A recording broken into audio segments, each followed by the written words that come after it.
Hello to everyone watching in the United States, Israel, and around the world. My name is Nachum Siegel. Welcome back to Unite to Heal 2021, powered by Amudim. We were with you yesterday during hour number 1, and now we're up to hour number 34. 3 hours remain for Unite to Heal to achieve our goal. And our goal for Amudim this year is $5 million. And I'm happy to open up this hour by reporting that we are at $4.54 million right now. Very attainable goal, that $5 million, but we need your help.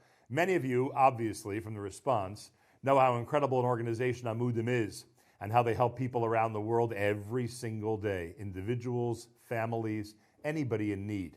So now it's time to step up. A lot of people have come through already. $4.5 million is a lot, but we need everybody to respond. Please give. You're on the site, unitetoheal.com.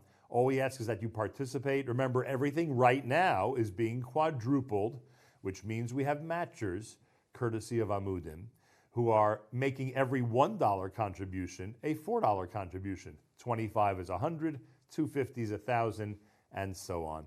We've had some incredible content over the previous 33 hours. Those of you who've been glued to your computer, your phone, your iPad, whatever method you're using to watch and to connect with us, you've seen some amazing content, great panel discussions, entertainment, game shows, interviews, features.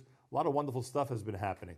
And all of that has been provided by our friends at Charity Bids, and we will explain how it all came together in just a few minutes. But right now, it's time to give. Right now, it's time to acknowledge some of the things you've seen and heard over the last 33 hours. Have you enjoyed the content?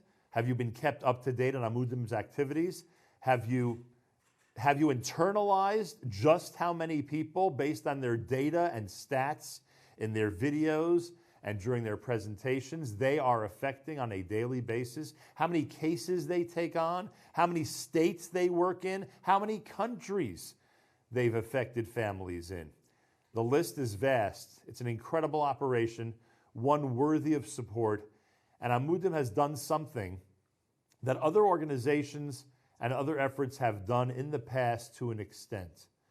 But they have made sure to the fullest extent to bring very sensitive topics that are going on in our community, very sensitive situations that are happening within our neighborhoods to the forefront, and to speak openly about them, to address them, to give advice about them, and to provide what's necessary for young people and old alike to be able to get through those situations.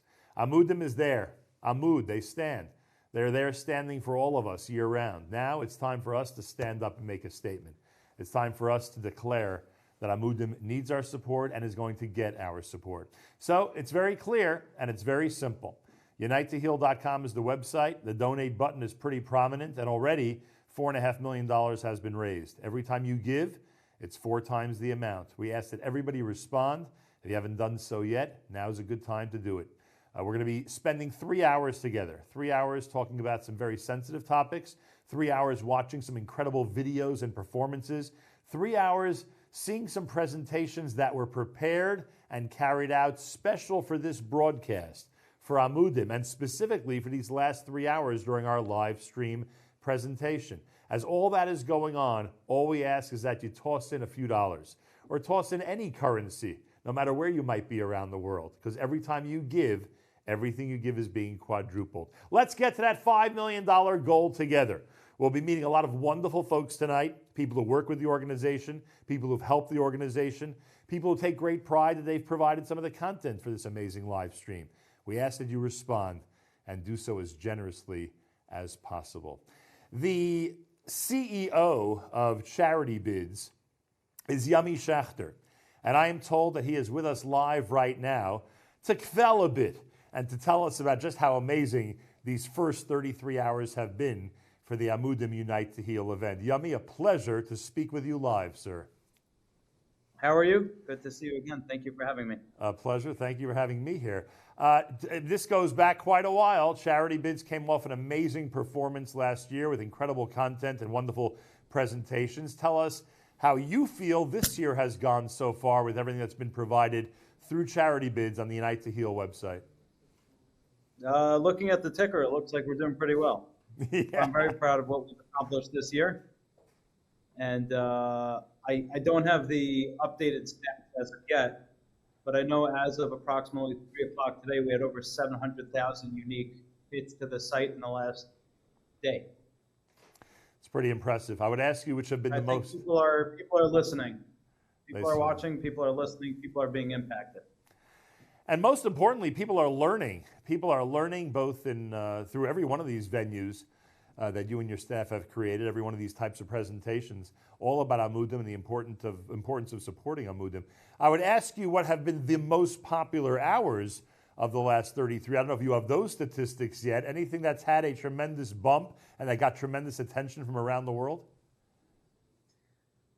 Again, it's going to sound like I'm making this up, but the discussion between my father and Rabbi Ephraim Goldberg saw a huge spike, and I think that hour alone brought in $300,000. Wow, very nice. The segment with Hot Ones with Kosher Guru and Spieglock was very popular. The Holy Yid Squares, which you hosted, did very well. And Rabbi Shlomo Einhorn's piece, even though it was only 10 minutes, people were raving about it.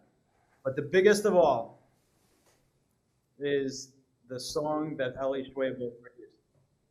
And if you recall, you and I spoke last week and I made a prediction. Do you remember what it was? You said that that song will save lives.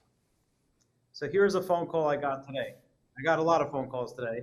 Got a lot of feedback about that video, which is now going around. One phone call in particular from a childhood friend who told me that he was abused over 30 years ago and never had the courage to say anything or to speak up until he saw that video. And now he wants to speak up and get involved with Amudim so that anyone else in the world who has gone through trauma or is going through anything that Amudim can help them with knows that they should speak up and seek help when they can, now that there is an organization that can help them. And he said he regrets that he didn't have an organization like Amudim when he was a child, and he didn't have an organization like Amudim when he came to his parents and told them about the abuse that he went through.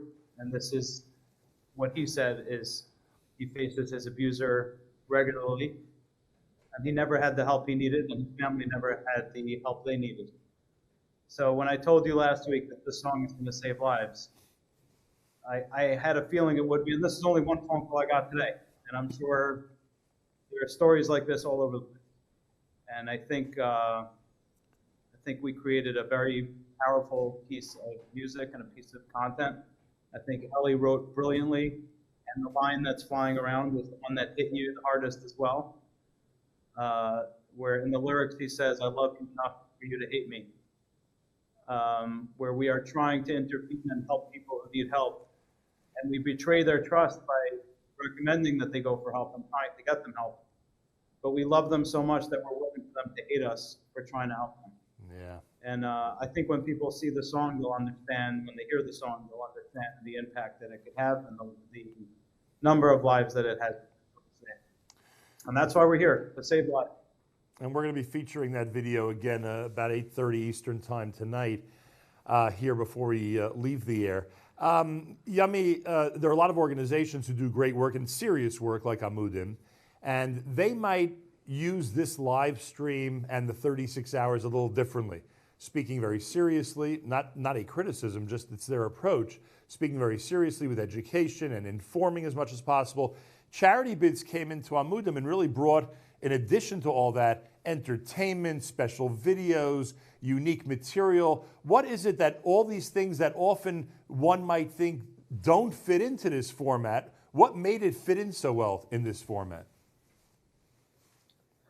It's a good question. So I think the first thing is, when we were asked to do this event last year, and we asked Amudim to lay out what their objectives and goals were, one of the main goals in fundraising was awareness, both amongst the people who are potential donors, but also amongst the people who should know to reach out to Amudim if they need help.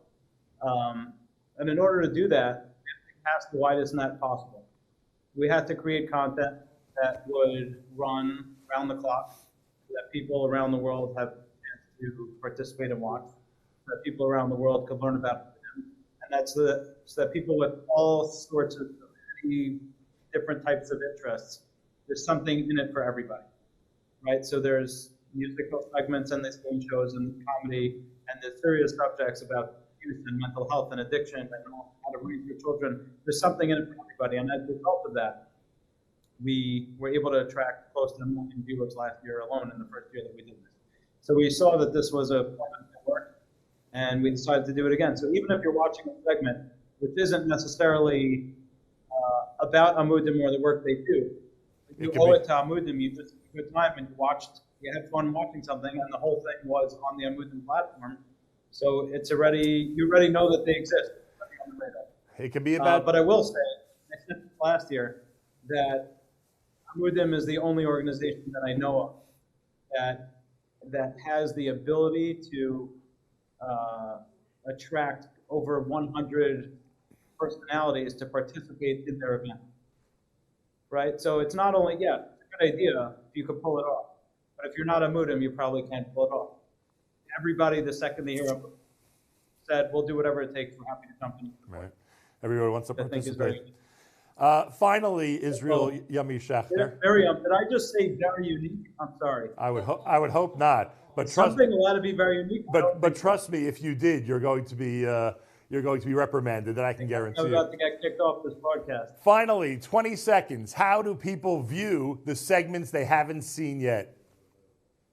We will upload them, and they should be available tomorrow. They'll be available on the Unite to Heal website, the same place where all of last year's segments are available. We didn't want to make them available during the live cast because we want people to watch as much content as possible, but tomorrow everything should be available on the website.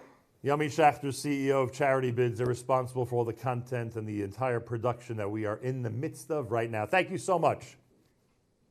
Thank you. Pleasure. More coming up, everybody. In fact, Shlomo Simcha is standing by, and we're going to join him in just a moment. He'll join us in just a moment. I just want to remind you that we are at 4,540,000, 557,000, 4,557,000. It's a good idea that I take a look at the ticker. And we're aiming for 5 million ASAP, and we need your help. We need your help to make sure Amudim gets to that goal. All right, 4.5. We've got less than 500,000 to go. Let's do it. I'm told that Shlomo Simcha is in fact ready. There he is. What a pleasure to welcome you to the broadcast. Reb Shlomo, great to see you. How are things going? Hi. Baruch Hashem. It's wonderful to see you, especially for such an incredible organization. Here's the question. And I don't know if you're comfortable answering it, because I know that people don't like to give specific numbers. But in this case, I think you might cooperate. How many Safran brothers are there? There are 8 brothers. 8 Wow. brothers. And is everybody participating in this special presentation? All the boys. There's 5 girls that are not participating, but all the brothers are in this. 8 Safran brothers from the Mishpacha. Mission impossible. Hard to put together, huh? We have a minute here. Tell us about the song that we're going to be seeing and hearing with everybody. My father, who was an educator, passed away about 5 years ago, was very fascinated by the mitzvah of Shiluch HaKan, sending away the mother bird. It's Moira Rachamim. It's a scholar for many things. It brings mercy up in heaven. My father studied it, researched it, and went around the world doing it for people that didn't have children, etc. And tremendous yeshuas came out from it. And he loved singing Kiyakori. I grew up in London. At my highlight every week was sitting at Yigal Salik's table in Shul, singing Kabbalah Shabbos.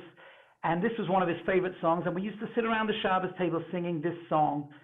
And one of my brothers said, let's get us all together and work on this. And about 2 years later, we finally have the audio. And I played it to Yami, and he said, no, you're not releasing this. This is for Amudim. And we waited, and we did a video. I said, how am I doing a video? It's a Chabad family. One's in Australia, one's in Israel, one's in England, He wouldn't take no for an answer, and with a lot of miracles, Baruch Hashem, it is here, and we are honored that this is being released for Amudim. Amudim, personally, my father-in-law passed away this year. When I needed to get my wife into Eretz Yisrael, Amudim was there to help with all the process and to show me what to do and how to do it on the spur of the moment. And that's just the tip of the iceberg. I mean, it's unbelievable that we have this support available today. And I think what I'm enjoying tremendously about this whole programming is for people to know that this help is out there. Yeah. It's an incredible thing. That is the most important thing. Shlomo Simcha Safran, big yasher koach to you. Thank you for bringing this song to the audience and doing it for Amudim. And ladies and gentlemen around the world, it's now time to hear and see and enjoy Ki Kare, the Safran brothers, all 8 of them together for Unite to Heal, powered by Amudim.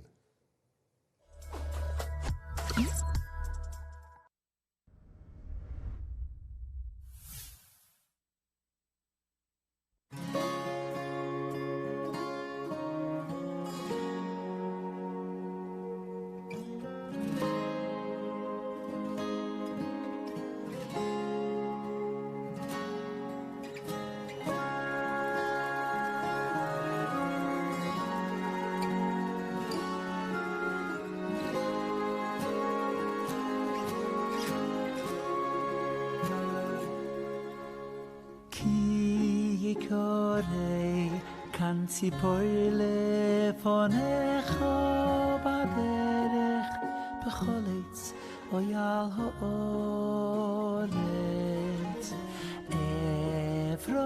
אפרויכים אוי ועצים ויואם רוי וצס על אפרויכים אוי על הביצים לא יסיקח לא יסיקח לא יסיקח אוהן על הבונים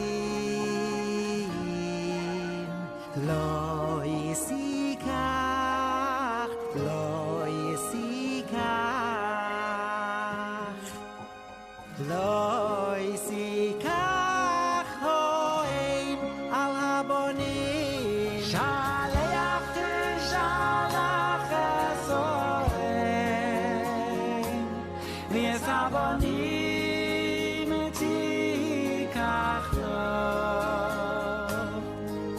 למען ייטב לך למען ייטב לך והלכת יומי שלח תשלח אסוהן ויס הבונים תיקח לו למען ייטב לך למען ייטב לך והלכת ימים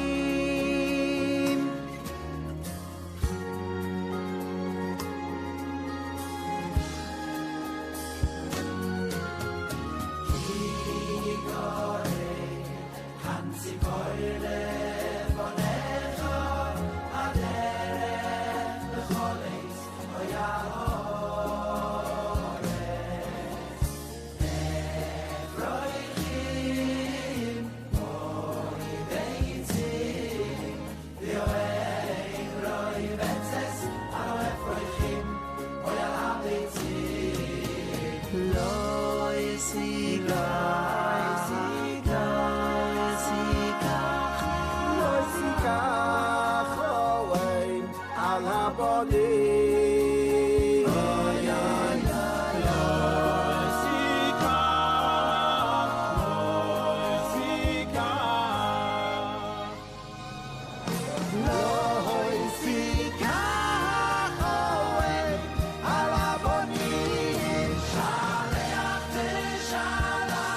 How heartwarming was that? A big Yasher Koach to all the suffering brothers and their entire mishpacha. That was just simply unbelievable.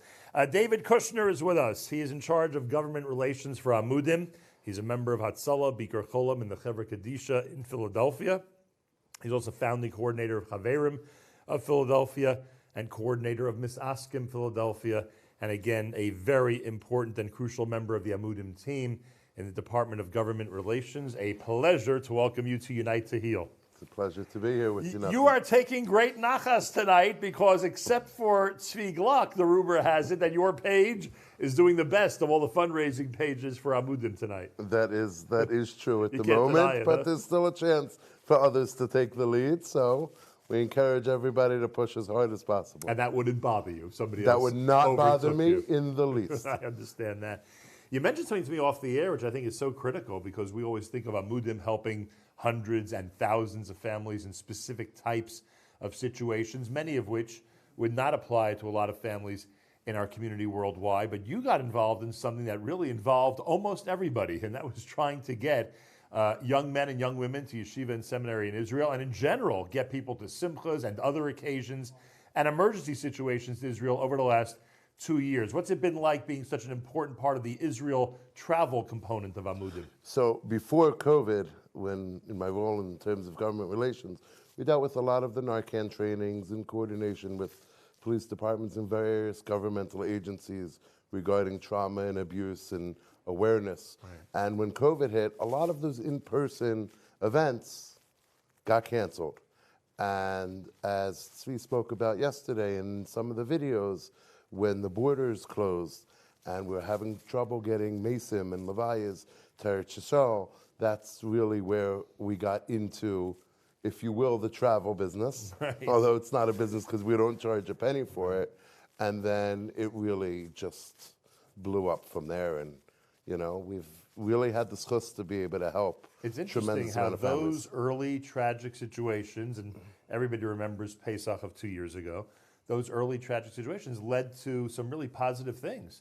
You know, the young people getting to seminary and yeshiva and people being able to travel with first-degree relatives there, etc. I mean, not everybody's gotten in, but you are responsible for a lot of people getting in, that's for sure. When we say government relations and Amudim, it can't only be a good relationship with those who you need in emergency situations. In general, I would assume you're always dealing with government officials and others who on a regular basis are there to help Amudim. Correct. I mean, there's various government agencies in regards to trauma treatment and to awareness and, you know, our overdose prevention programs and just a working relationship, especially because we have offices both in Eretz Yisrael and in America. And we service clients in really almost every continent in the world. So there are times when, you know, things need to happen across governmental lines, sometimes between states, sometimes between countries, sometimes between continents, and there's a lot of different agencies that could come into play. For those of us who think that every state operates the same way, you can you can attest to the fact that that's not true. Not in terms of insurance, right. Not in terms of legalities. Services, right. 100%. And there may be certain programs, certain treatment centers that are in different parts of the country where I assume a relationship with government in that area helps in terms of trying to provide that type of help for young people or others who are coming from other states in the country. That can only help when a certain state has a program or their government, the state government has some type of sponsored program and you want to help people here or anywhere where they may be go and take advantage of it. That's correct, especially when you're dealing with special circumstances. There's different exemptions and allowances with each state's Department of Health, for instance, or, niche things with in terms of their state's insurance coverages to get coverage for the best clinical treatment for each individual client. When did you first start with Amudim? So I actually started with Amudim before Amudim existed. That's what I figured. I go back with Tzvi over 25 years. I mean, you read the litany of things I'm involved in Philadelphia, and the first time I got involved with Tzvi was at the Levaya of the old chief rabbi of Philadelphia, the Rav Rashi of Besdin, Rabbi Lezerovsky, when he was nifter and his Levaya was going to New York and then Eretz Yisrael.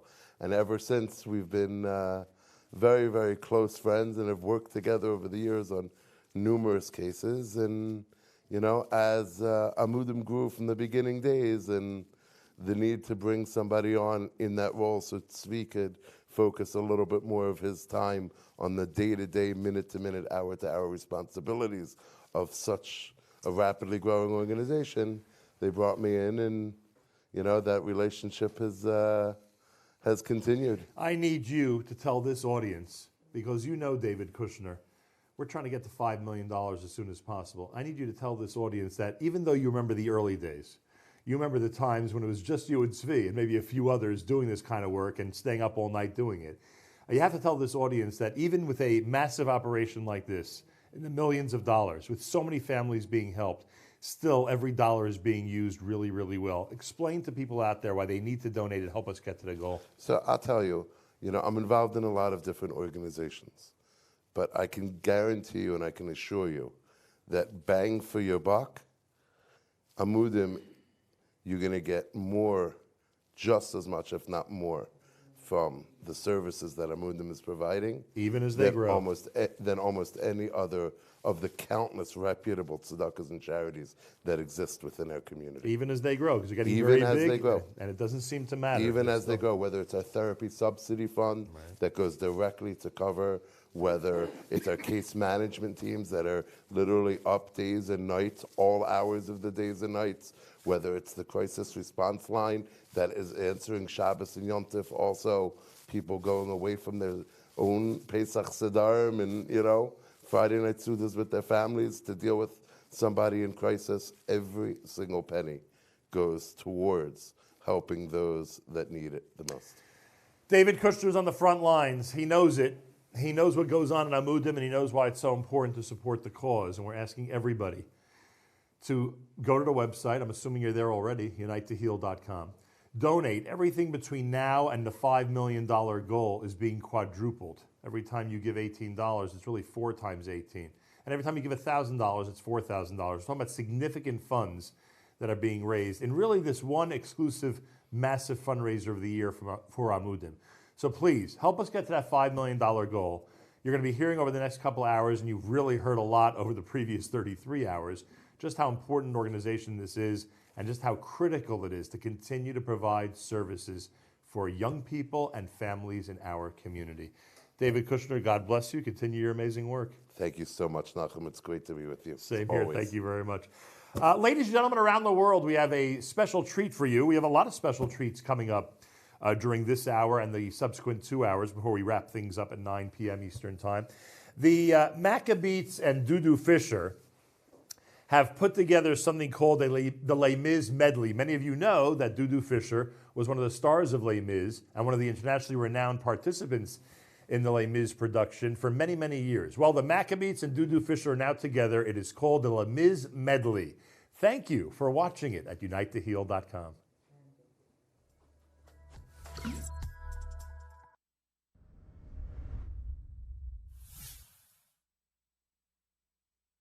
What a treat is this for me to sing with the Maccabees, this next medley from Les Miserables. I love the Maccabees and I'd love to listen to them sing, and I hope that you'll enjoy this medley.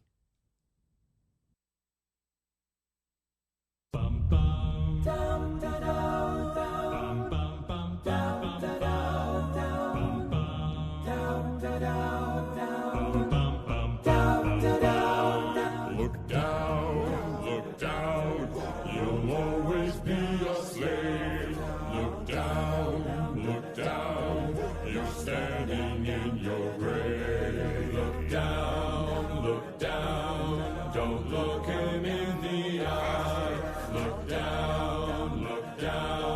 You're here until you die. At the end of the day, you're another day colder. And the shirt on your back doesn't keep out the chill. And the righteous hurry past. They don't hear the little ones crying. And the guards coming on fast, ready to kill. One day nearer to dying. At the end of the day, there's another day dawning. And the sun in the morning is waiting to rise. Like the waves crash on the sand, like a storm that'll break any second. There's a hunger in the land, there's a reckoning still to be reckoned. And we're gonna be free someday, at the end of the day. I dreamed a dream in time gone by, when hope was high and life worth living. I dreamed that love would never die. I dreamed that God would be forgiving. Then I was young and unafraid, and dreams were made and used and wasted. There was no ransom to be paid, no song unsung, no wine untasted.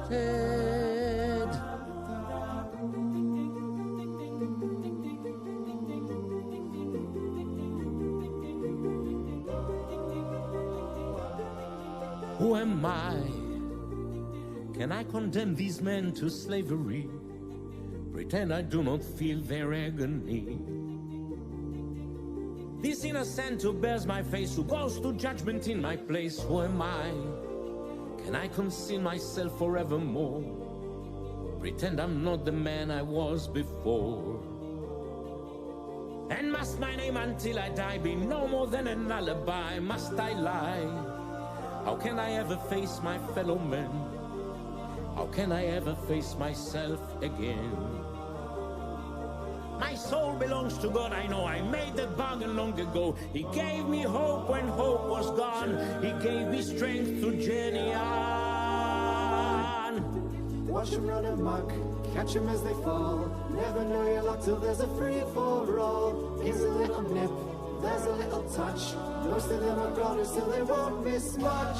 One day true, a new beginning. Raise the flag of freedom high. Every man will be a king. Every man will be a king. There's a new world for the winning. There's a new world to be won. There's a new world to be won. Tomorrow will be far away. Tomorrow is the judgment day. Tomorrow we'll discover what our God in heaven has in store. One more dawn. One more day. One day more. Do you hear the people singing the song of angry men? It is the music of a people who will not be slaves again. For the wretched of the earth, there is a flame that never dies. Even the darkest night will end and the sun will rise. They will live again in freedom in the garden of the Lord. They will walk behind the plowshare. They will put away the sword. The chain will be broken and all men will have their reward. Will you join in our crusade? Who will be strong and stand with you? Somewhere beyond the barricade, is there a world you long to see? Do you hear the people sing? Say, do you hear the distant drums? It is the future that they bring when tomorrow comes. Will you join in our crusade? Who will be strong and stand with me? Somewhere beyond the barricade, is there a world you long to see? Do you hear the people sing? Say, do you hear the distant drums? It is the future that they bring when tomorrow comes.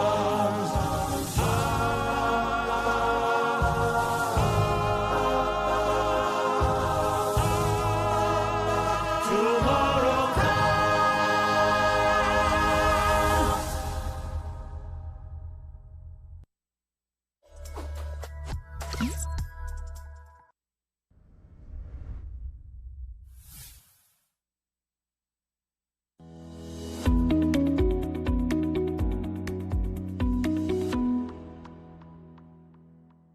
Back in our Unite to Heal studios, that was some presentation. Thank you to Dudu Fisher and the Maccabees. Thanks to all of you who have been donating, keeping Amudim strong. You know that we have a $5 million goal, which we'd like to get to ASAP. Join us. Right now, we're at 4.6 million, 4,622,000. Join us, everybody. Participate. Everything you give is quadrupled right now until we get to the $5 million goal. Dr. Shlomi Zimmerman is with us. He's a licensed clinical psychologist who runs Child and Adult Psychological Services, a group psychology practice, a well-known speaker and consultant for many nonprofits in the fields of child development, education, prevention, and trauma. Dr. Zimmerman is also the chair of the Amudim Clinical Advisory Board. Welcome to the show, Dr. Zimmerman. Thank you so much, Nachum. Great to have you here. Well, I guess we'll start with this because it seems to be an unavoidable subject, and that is how different have the last 2 years been compared to your prior work in the field of psychology? Well, it's been pretty remarkable. I mean, things have been very busy all the time, but then the last 2 years, things just skyrocketed. It was actually during COVID when Tzvi reached out to me. He was like, Shlomi, things are bad. I'm thinking to do a hotline. And like with most projects that Tzvi says, I begged him, please don't do it. We know nothing about hotlines. We've never done a hotline. It's not really our department. Don't. The next call I get back is, Shlomi, we have a hotline. Hotline set up. So we jumped on and built a hotline from the ground up and fielded thousands of calls during COVID. And our caseload just blew up, and that's true, at the Amudim level and psychology, mental health world. There's seeing more and more and more problems come out. So Tzvi's been talking about the growth, and you've been hearing about that all day, just how many cases we have, and we need to be able to help them. And the hotline had everything from the, I don't want to say mundane, no situation in COVID was ever something we shouldn't take seriously, but I guess it was something from the somewhat simple to the very, very complicated, right? Absolutely. We had from, I'm somewhat anxious, I don't have my regular exercise routine, to even that could get somebody, huh? Active suicidal calls where we were literally talking people off ledges. Right. Let's deal with the first one first. When people have that small adjustment in their schedule and they only start to realize how important that exercise is or how important their hour off is, depending on what they can or can't do, how do they deal with that? So a lot of people struggled because so many elements of their routine went out the window at the same time. They couldn't communicate with family, they didn't have exercise, didn't have their regular work, and a lot of people were in isolation. They were discouraged from leaving the house and taking a drive. Exactly. So we were doing things from encouraging people to walk outside and take walks and reconnect with family and use Zoom and other things, to trying to piece together treatments for the most severe issues, cobbling together things while many programs and things weren't even doing in person. So we really just did whatever we could in the moment. I'm laughing because one of my kids says to me, we live in downtown Manhattan, and one of my kids, as we're passing 34th Street, says, yeah, I used to walk up here during COVID. I said, really? All the way up here? Don't you remember we had nothing else to do? I may as well. Right. I may as well take a little walk, even if it's a couple of miles. All right, and then, of course, the really severe cases. Do we have enough, and I know this sounds like an unusual question, do we have enough qualified, trained people in our community to deal with the very sensitive situations? I mean, you mentioned earlier some of the calls actually did involve active suicide situations. But we're talking about you pray that you have the right person answering that hotline on the other end of the phone to deal with something like that. So you raise a remarkable issue. We had no idea what was going to hit us. Actually, I was trying to help people by saying, hey, you know what? It looked very light when we first started. It was Erev Pesach 2 years ago, peak of COVID, but it was a brand new hotline. We had barely any calls, and I didn't want people's Yom Tov to get disturbed. So I took basically everybody off the line except myself and a couple of colleagues. And about 3 hours before Yom Tov, things started hitting us like a tsunami. And we were managing it, and actually on Yom Tov itself, I had to call Tzvi and a bunch of other people, and we were getting therapists and mental health professionals on the calls live while they were happening. So it's, please hold, and we were just fielding calls because the phone did not stop. Are there enough mental health professionals to deal with things at that level? Probably the truth is no. Part of what we're doing is trying to ramp things up and increase the level of training. What we did for the hotline was we took people, we had clinical directors, and we had high-level supervisors, and we started to learn to how do we triage and get the help at the base level, and then the highest level calls to be filtered to people who could handle them. And with a lot of siyata d'shmaya, I don't think we dropped a ball there. And Baruch Hashem, I think anybody who called there got connected with help. And thankfully, we haven't heard of anything where we really dropped the ball. We were able to save countless lives. I can only imagine. Isn't it miraculous how the collective Jewish community survived that Yontif? We never focus on that. How that Pesach was so difficult on everybody, and obviously physically for many, unfortunately. We know what people went through, and unfortunately many of them didn't make it through. But then mentally, what families were going through, and even families that did not have COVID cases among their close relatives, still, that we as a community, I would say even worldwide, made it through that Yontif. We have to look back and just thank God we were able to. Absolutely. I think it's incredible. I think there's a tremendous amount of siyata d'shmaya. I think it really goes to the heart of what Amudim is. We talk about being pillars or supports. Right. And when we look behind the scenes, we see endless difficulty and tragedy, but we see resilience like no other community. We can get hit as hard as any community, if not worse, and that's part of our history. But when we come together as a community, there's no stopping us. And that's really what this whole event and the whole organization is all about. Yeah, without this unity, we wouldn't be at the numbers we're at right now, that's frankly. Absolutely. I think it's important to note, because I concentrated on this in this conversation on the COVID period, I think it's important to note that today, I don't know what your schedule was like today, but today, the problems you just described are going on. Today, calls like that were coming to Amudim today or yesterday, or they'll happen tomorrow. All these things continue to happen. Maybe not at the same level as you described 2 Aprils ago, but they're happening every single day. With that in mind, I need you to remind the audience why it's important to support Amudim. So the reason to support Amudim, I mean, there's endless number of reasons, but I think one of the most important reasons for me is we're all here with a mission on this world, and that's to be like Hashem.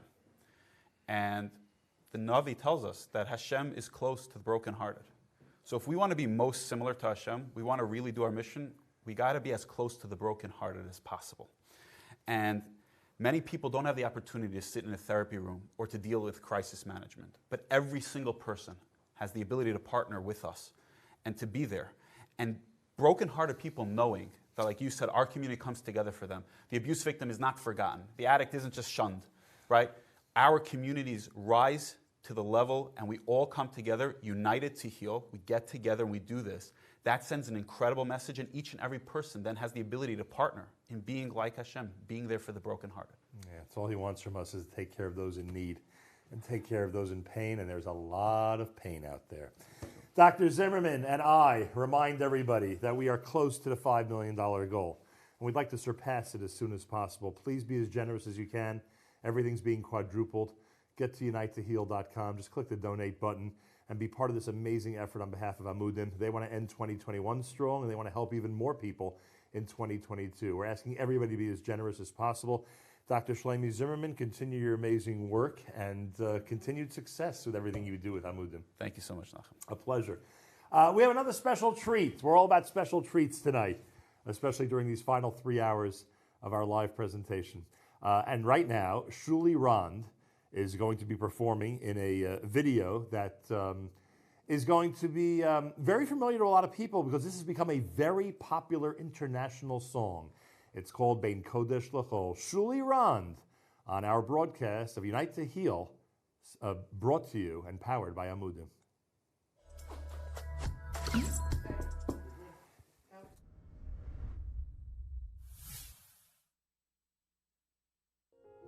אני שמח להיות כאן הערב, בערב Unite to Heal, ערב של ארגון עמודים, ארגון חשוב מאין כדוגמתו, ארגון שעוזר ליהודים בכל רחבי העולם, שמוסר נפש כדי לעזור ולהקל על יהודים שנקלעו למצבים לא פשוטים. אין דבר חשוב מזה, וכל מי שיכול לעזור לערב הזה, ויכול לעזור לארגון הזה להמשיך ולהתקדם ולהוסיף, הוא עושה מצווה גדולה שאין כדוגמתה. כולנו יכולים לגדול מזה ודי.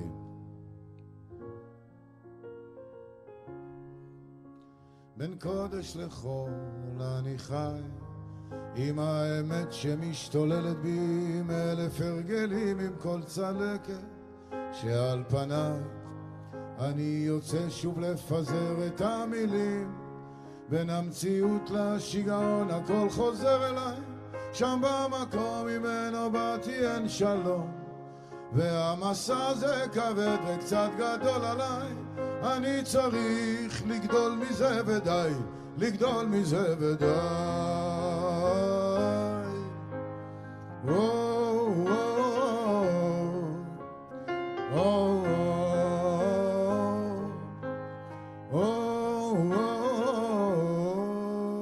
בין קודש לחול אני חי, עם האמת שמשתוללת בי, עם אלף הרגלים, עם כל הפחד שעל כתפיי. אני יוצא שוב לפזר את המילים, בין המציאות לשיגעון הכל חוזר אליי, שם במקום ממנו באתי אין שלום, והמסע זה כבד וקצת גדול עליי, אני צריך לגדול מזה ודי, לגדול מזה ודי.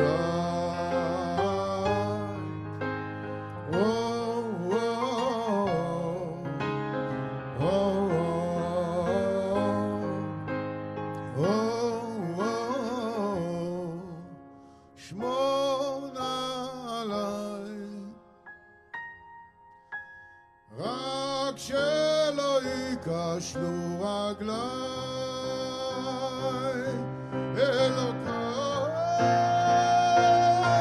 בין המציאות לשיגעון הכל חוזר אליי, שם במקום ממנו באתי אין שלום, והמסע זה כבד וקצת גדול עליי, אני צריך לגדול מזה ודי, לגדול מזה ודי.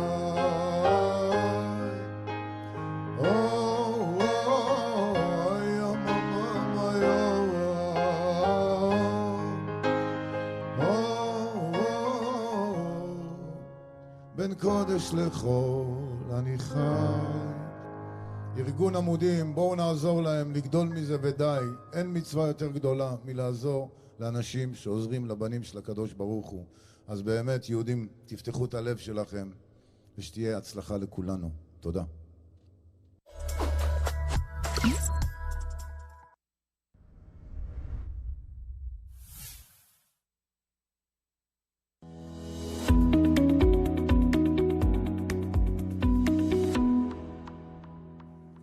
We're in the Unite to Heal studios. Thank you to Shuli Ron for that amazing presentation. And we have two special guests with us.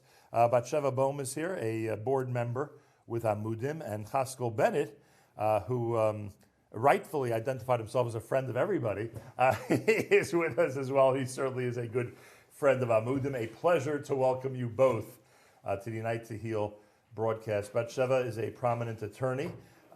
And finds time to volunteer some time as a board member. What's it like being part of an active board? Because there are a lot of organizations, some with inactive boards and some with active boards. Amudim is known for just how active their board members are. What's that experience like? It's absolutely true. We've talked about this before, and it's an amazing experience to be part of a board that cares very deeply, rightfully so, because there are a few organizations out there that are Amudim.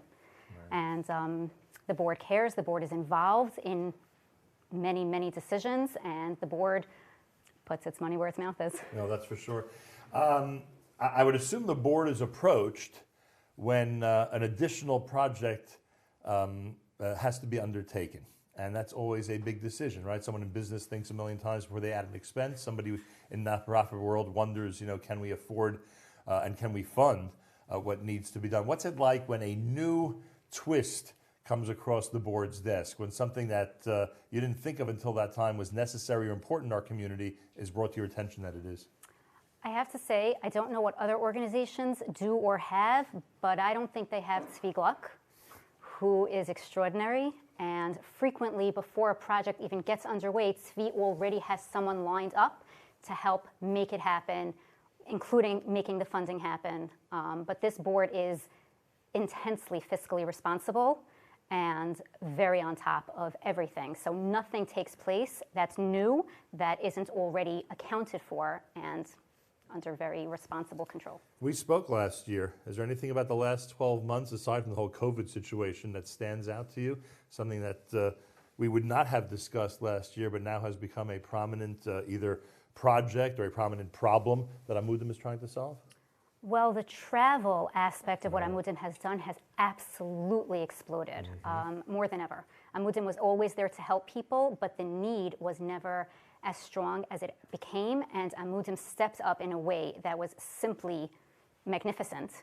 And from the difficult to the wonderful, births, weddings, unfortunately funerals, and sadly other tragedies that took place in Eretz Yisrael this year, Amudim stepped in and stepped up and really helped people in a very material way. Yeah, no question about that. Chaskel Bennett, to say friend of Amudim is an understatement. You have seen this organization grow like crazy. From your perspective, what have they accomplished over the last few years, and where do they stand at the end of 2021? How important is Amudim to our community? I think that what we discussed probably a year or so ago has only been magnified many times over. Mental health has never been discussed as a primary issue in the community until an organization like Amudim emerged to the very highest level of communal organizations.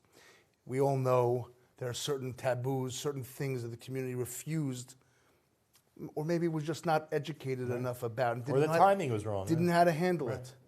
COVID certainly brought a lot of issues to the forefront, but even before COVID, Amudim was bringing issues of abuse and of mental health to an audience that knew that there was a problem but couldn't figure out really maybe how to deal with it.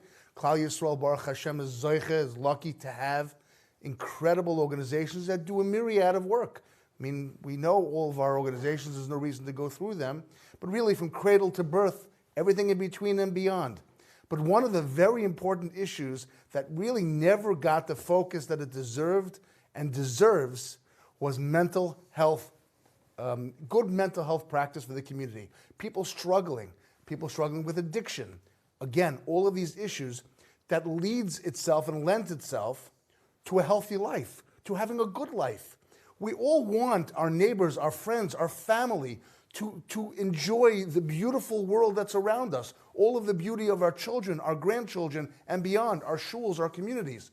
If someone is struggling with mental health and someone is not able to enjoy because they have an addiction problem, an abuse problem, shouldn't we give them the same attention and health that they deserve as if we would give them if they were chas v'shalom having chest pain, or if they were a problem having infertility, or if they would have a problem getting health insurance, and on and on and on. And what Amudim has done has brought this issue out of the darkness into the light.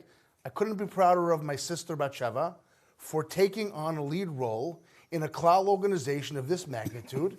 It is exactly where her skills, both financially as an attorney and as an oversight board, she's right where she should be. There's people say, in our community, you see the same faces over and over again.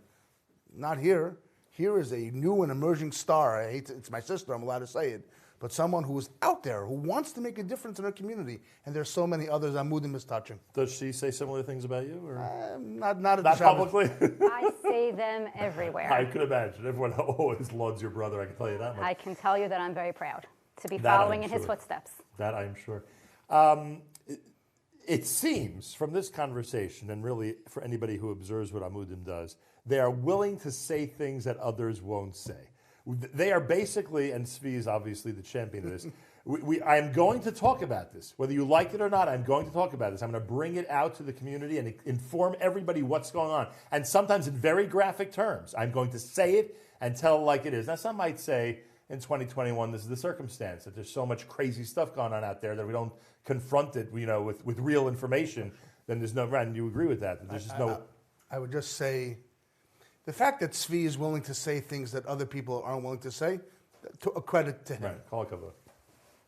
But the fact that Reb Elya Brudny Shlita, who's the head, the rabbinical advisor of Amudim, is saying things of this nature.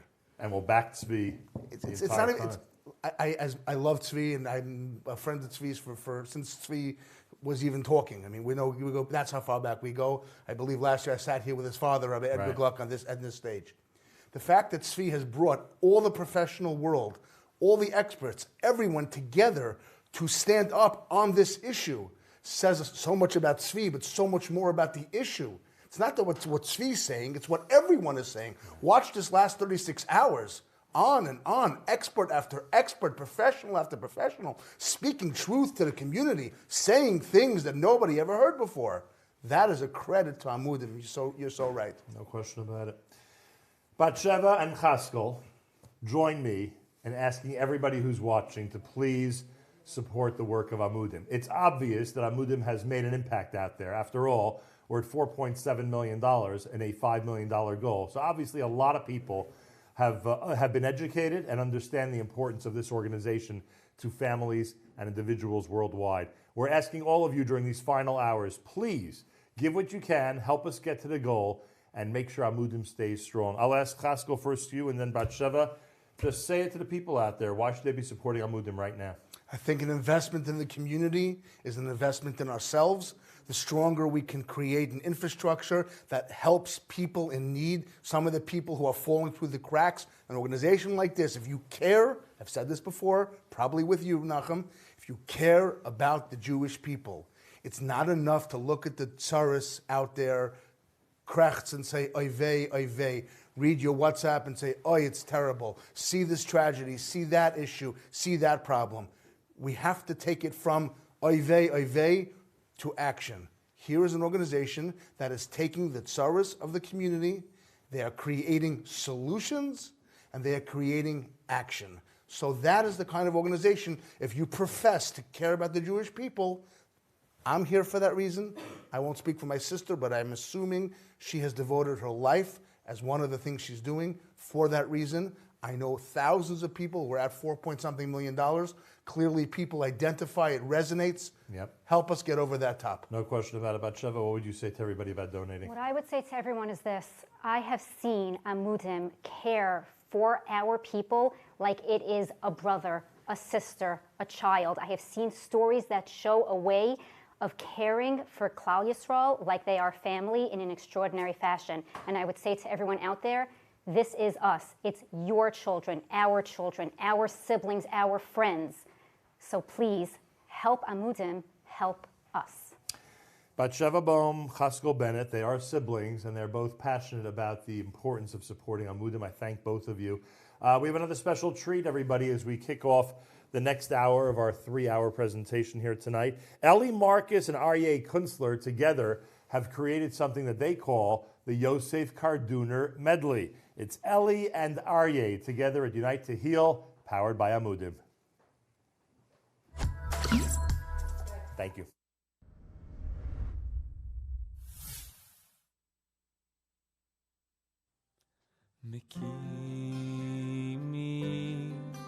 Me'yafadal me'ashprot yarim mevyot lehoshivi im nedivim im nedivei amor Miki Hashem Elokeinu Hamagbil Hashaveh Hamashbili Liro Bashamayim Uba'aretz Oy Mekimi Me'yafadal Me'ashbot Yarim Evyot Le'oshivi Im Nedivim Im Nedivei Amor Shir Lama'alot Esa Einai Ele Arim Ume'ayin Yavo Ezri Me'imashem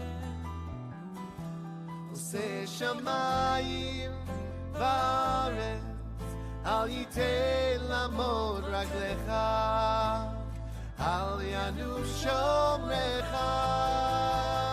הנה לא ינום ולא יישן שומר ישראל, השם שומרך, השם צילך על יד ימינך.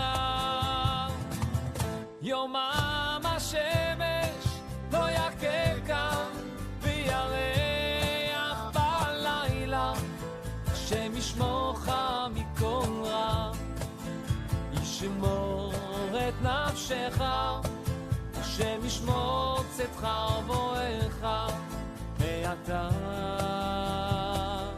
ועד עולם.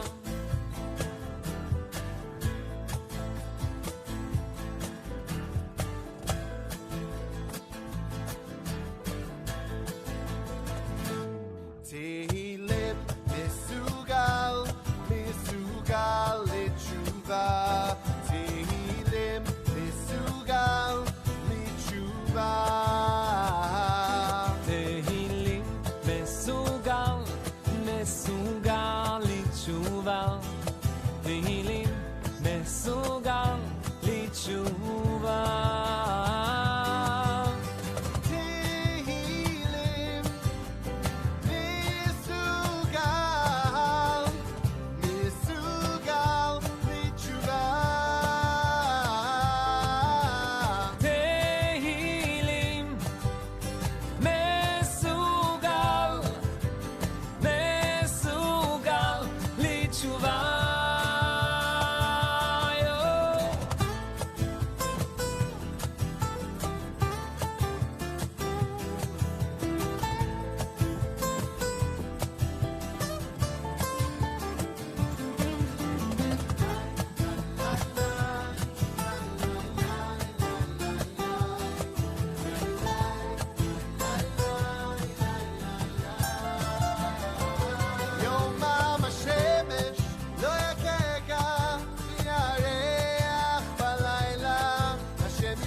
השם ישמור צאתך ובואך מעתה ועד עולם.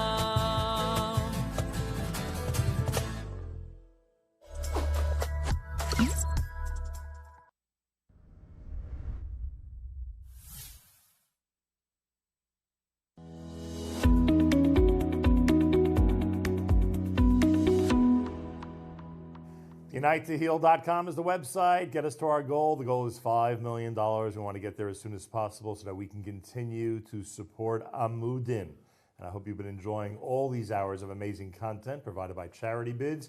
We're here until 9 p.m. Eastern Time, or maybe a drop after that. Who knows? We want to get to our goal and get there as soon as possible and even go beyond the goal. Simcha Shane is here. Simcha Shane first founded Paraflight and later organflights.com. The two companies provide 4 different services for patients in critical condition.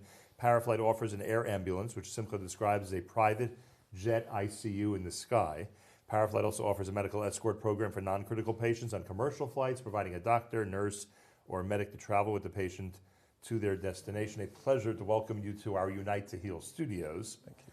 I see that the effort that, and of course many years with Hatzalah, many years with both Hatzalah here and United Hatzalah in Israel. This all began because of a situation with a friend of yours, right?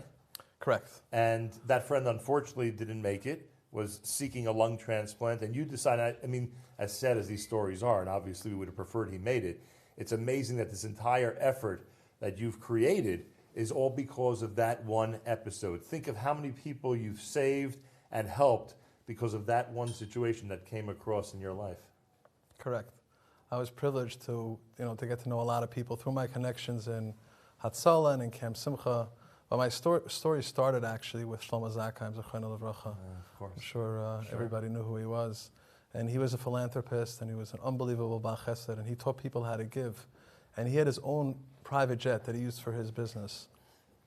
He had a Lear 31, and he actually outfitted it with a stretcher and with oxygen. And he would send me and other paramedics all over the country to fly patients to wherever they had to go. And he's the one who actually introduced me to this young boy who was sick. And unfortunately, Shlomo got sick secondary to his exposure at 9/11.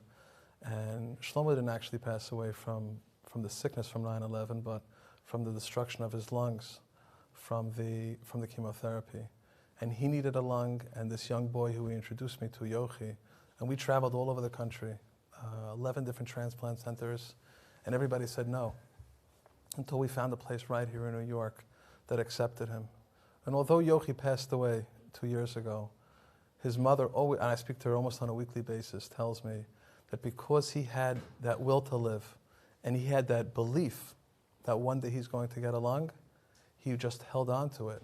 And although he passed away, we continue to do it in his memory. Unbelievable. And by the way, we should note, because I think anybody who knew Shlomo Zakheim would appreciate it, that if he knew what we were saying about him publicly, he would not be very happy, frankly. That's correct. But now, all these years later, we look back. I would assume, just based on what I knew back then, that anything you described that you did with him was kept completely under wraps and he didn't want anybody to know about it. Correct. He told me the statute of limitations is forever. Oh, wow. So I guess I'm going to be careful what I say now. Thank God people who are healthy and have healthy families don't know who you are and don't even realize that this service exists. But unfortunately, if someone is in a tragic situation and they need immediate help, there is such a thing as what you've created, where someone can go, a pilot with a medical team can go and help somebody on the spot. I mean, I don't know how many people you're servicing or if this is a service that's being used constantly, but again, only those who are in delicate medical situations would be familiar with it. Correct. We have a corporate division as well, but on the medical side, that's what we do. How often are you undertaking, or your staff undertaking, missions like this? So missions like this, believe it or not, take place every single day. Nobody knows about it. Where someone has to get to a hospital quickly or get a transplant immediately, or a number of situations, I guess I could mention. So what we do primarily is we fly transplant teams from their hospital to a donor hospital. It could be anywhere in the country, generally within, anywhere from an hour to 3 hours of flight time, sometimes 4.5 to 5, with special boxes and machines that they have that can prolong the length that a heart or a lung can be out of a body. But we send the teams out, they do a procurement surgery, and then they come back. So we provide aircraft, jets, helicopters, ground transport, whatever is needed. And then they get back, and then they do the surgery over here. And it's all about speed. Ambulances would never suffice, Correct. right? Not a chance. Well, the distance is too far. I'm saying, right? they're not even You can't fly possible. 1,500 miles with Well, can't drive in an ambulance. Well, 1,500 miles. you've seen some drivers, but I get it. But the whole concept is amazing because you're able to take advantage of the fact that these planes and helicopters exist and that your service is around. It's incredible what we could do for people. So do you get some calls, might I guess, from Tzvi Gluck and people in Amudim once in a while? Yes, we do. I go back with Tzvi. I think everybody's been. I think Chatzko mentioned it before since we're kids. I think I know Tzvi since we're probably 10 or 15 years old, and he used to come to Lakewood where I lived, where he had some family there. But Tzvi is one person and it's a two-way street, okay? I never send Tzvi to the voicemail, and Tzvi doesn't do that either. Tzvi always makes sure to pick up a phone, and in return, we do the same thing. You know that when Tzvi's calling you, it's for something important. He's not calling to shoot the breeze. There's an issue and it's a problem and there's a challenge, and he really has the solution. He just needs his partners to participate in the solution with him. Get it done. Right, and that's what we do. It's pretty remarkable, frankly. There's an audience out there. There are a lot of people who have been very generous so far, thank God, in getting Amudim until this point. We have a goal of $5 million, and I'm sure you would say that every dollar is well spent in this organization.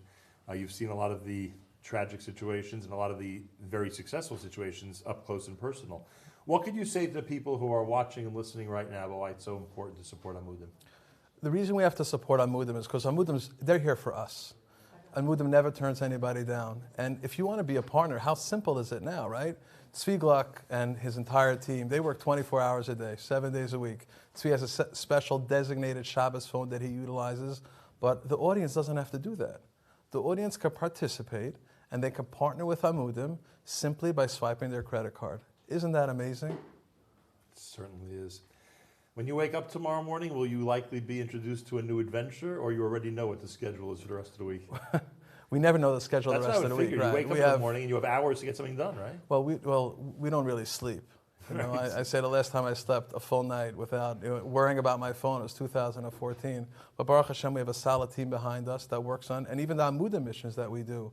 Some of these missions can take 3 or 4 days because these are missions that take place across the world and across continents. Can you describe one of them for us? I can. There's no statute of limitations because Tzvi didn't tell me that I can't talk about it. But yeah, I can tell you just over the last 2 weeks, jobs that we had together, or missions that we had together. One of them was for a doctor who was very sick with COVID. His second time was an exposure, and he was in Israel. He was in Eretz Yisrael, and he needed stem cells. And somehow Tzvi got involved, and he called me up. He was working on it the whole week. I can't even imagine how many people. I know of 20 plus people that are working on this mission, including my cousin Dov Landa. And he called me up and he said, we need a plane because we have to get stem cells from Florida to New York on Shabbos, because Tzvi was going to take it on Matzah Shabbos on an LL flight to Israel. So I was on with Tzvi, Friday night, Shabbos morning. We got the jet to land, had it picked up. Baruch Sandhouse from Hatzalah of South Florida went and picked it up, brought it to an aircraft. I got flown to Farmingdale, and then Michael Vatch from Senior Care actually arranged. I'm sure you know Michael. Yeah, do you know how many people you need involved to get this right? done? Oh, of course. Michael Vatch arranged, and I was sitting with him, Shabbos morning. I think he was actually in Florida, but I called him during Kriyas HaTorah because I heard the Haftarah in the background, and he arranged for a transfer to pick it up to bring it to Tzvi, who brought it to Israel, right? And Baruch Hashem, they say the guy's doing well, and we've repatriated, bodies who were stuck in other countries who had to come in, and when Tzvi makes that phone call, he doesn't want to hear stories, he doesn't want to hear excuses, just like he doesn't give excuses. Right. He wants that job done, and that's what we do. Simcha Shein, what a pleasure to have you here, and what exciting adventures you're involved with, but more importantly, exciting mitzvahs and incredible chesed that you're involved with, which is amazing. Simcha Shein and I and everybody here ask you, our generous donors around the world, to please get us to our $5 million goal and get us there as soon as possible. Please, unitetoheal.com, the big donate button. It's very simple. Get us to $5 million, and it's easy to do right now because until the $5 million mark, everything you give is quadrupled. Every $100 is $400, etc. Please support Amudim. Keep Tzvi Gluck and his incredible staff and all the volunteers and all these ancillary companies and chesed organizations and private individuals who are jumping to make sure they can do what Tzvi and Amudim need to be done. Keep them going with tremendous support. Please give, and please give generously. Our next video, our next special presentation is a pair of brothers, Yanki and Shulam Lemmer. Yanki and Shulam Lemmer have a song that they're performing together called A Man from Vilna. You may recall the Journey's selection of Man from Vilna. It's a great one. Here are Yanki and Shulam Lemmer on Unite to Heal, powered by Amudim.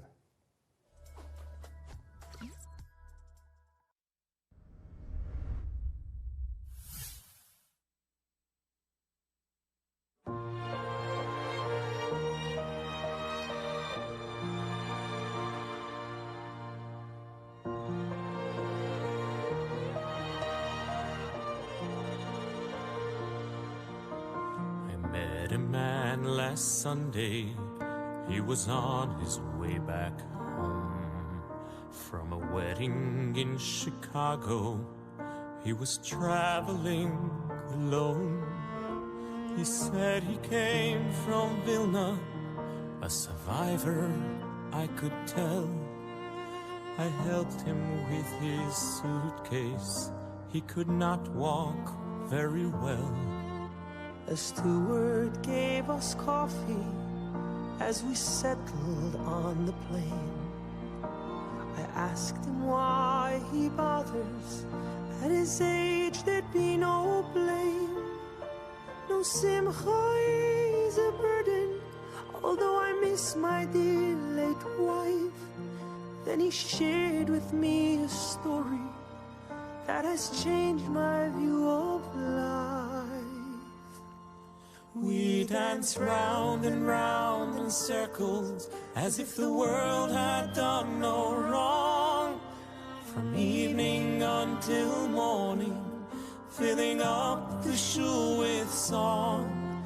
Though we had no Sifrei Torah to clutch close to our hearts, the the place we held the future of a past so torn apart.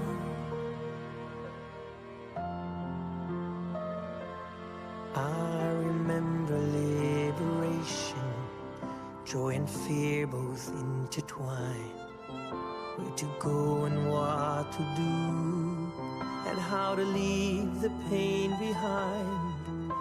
My heart said go to Vilna, dear, I pray it once again, for the chance to find a loved one, or perhaps a childhood friend. It took many months to get there, from late spring to the fall.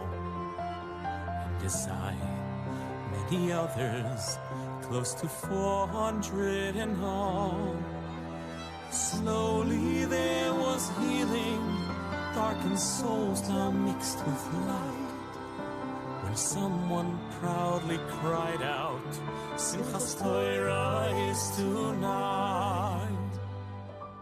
We danced round and round in circles, as if the world had done no wrong, from evening until morning, filling up the shul with song. Though we had no Sifrei Torah to clutch close to our hearts, in the place we held the future of a past so torn apart.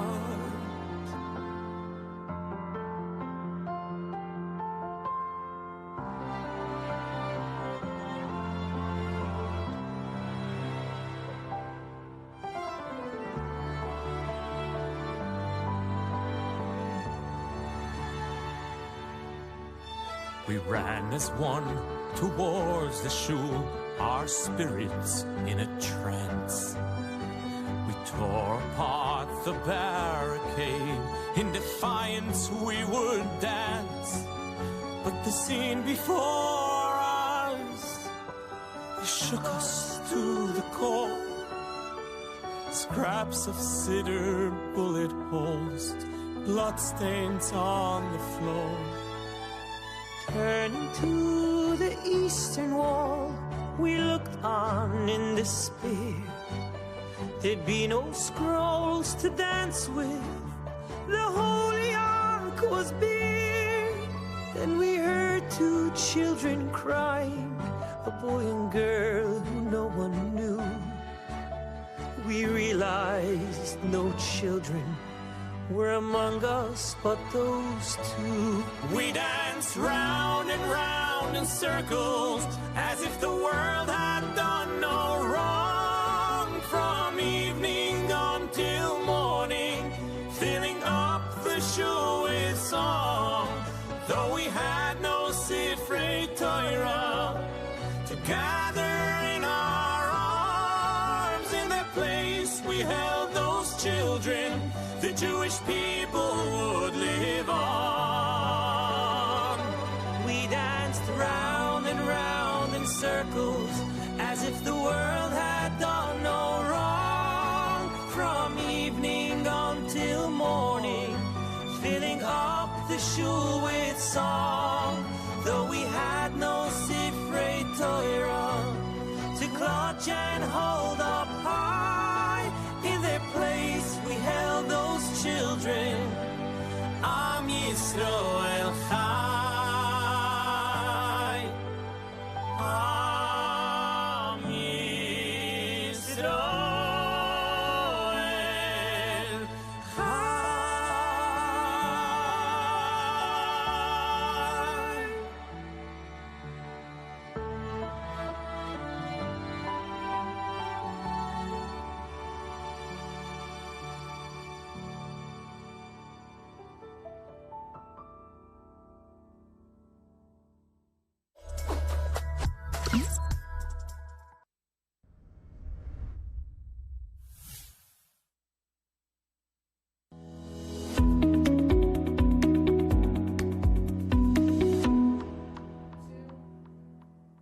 Welcome back into our Unite to Heal studios. I am looking at the ticker to my left, 4.987 million. That's 4,987,000. I am almost enticed to just stay with you with this shot for the next 13,000 until we get to our $5 million goal. I have a great guest now who is in our studio, so I'm not going to do that. But please, we are really, really close. And right now, everything you give until the $5 million mark is going to be quadrupled.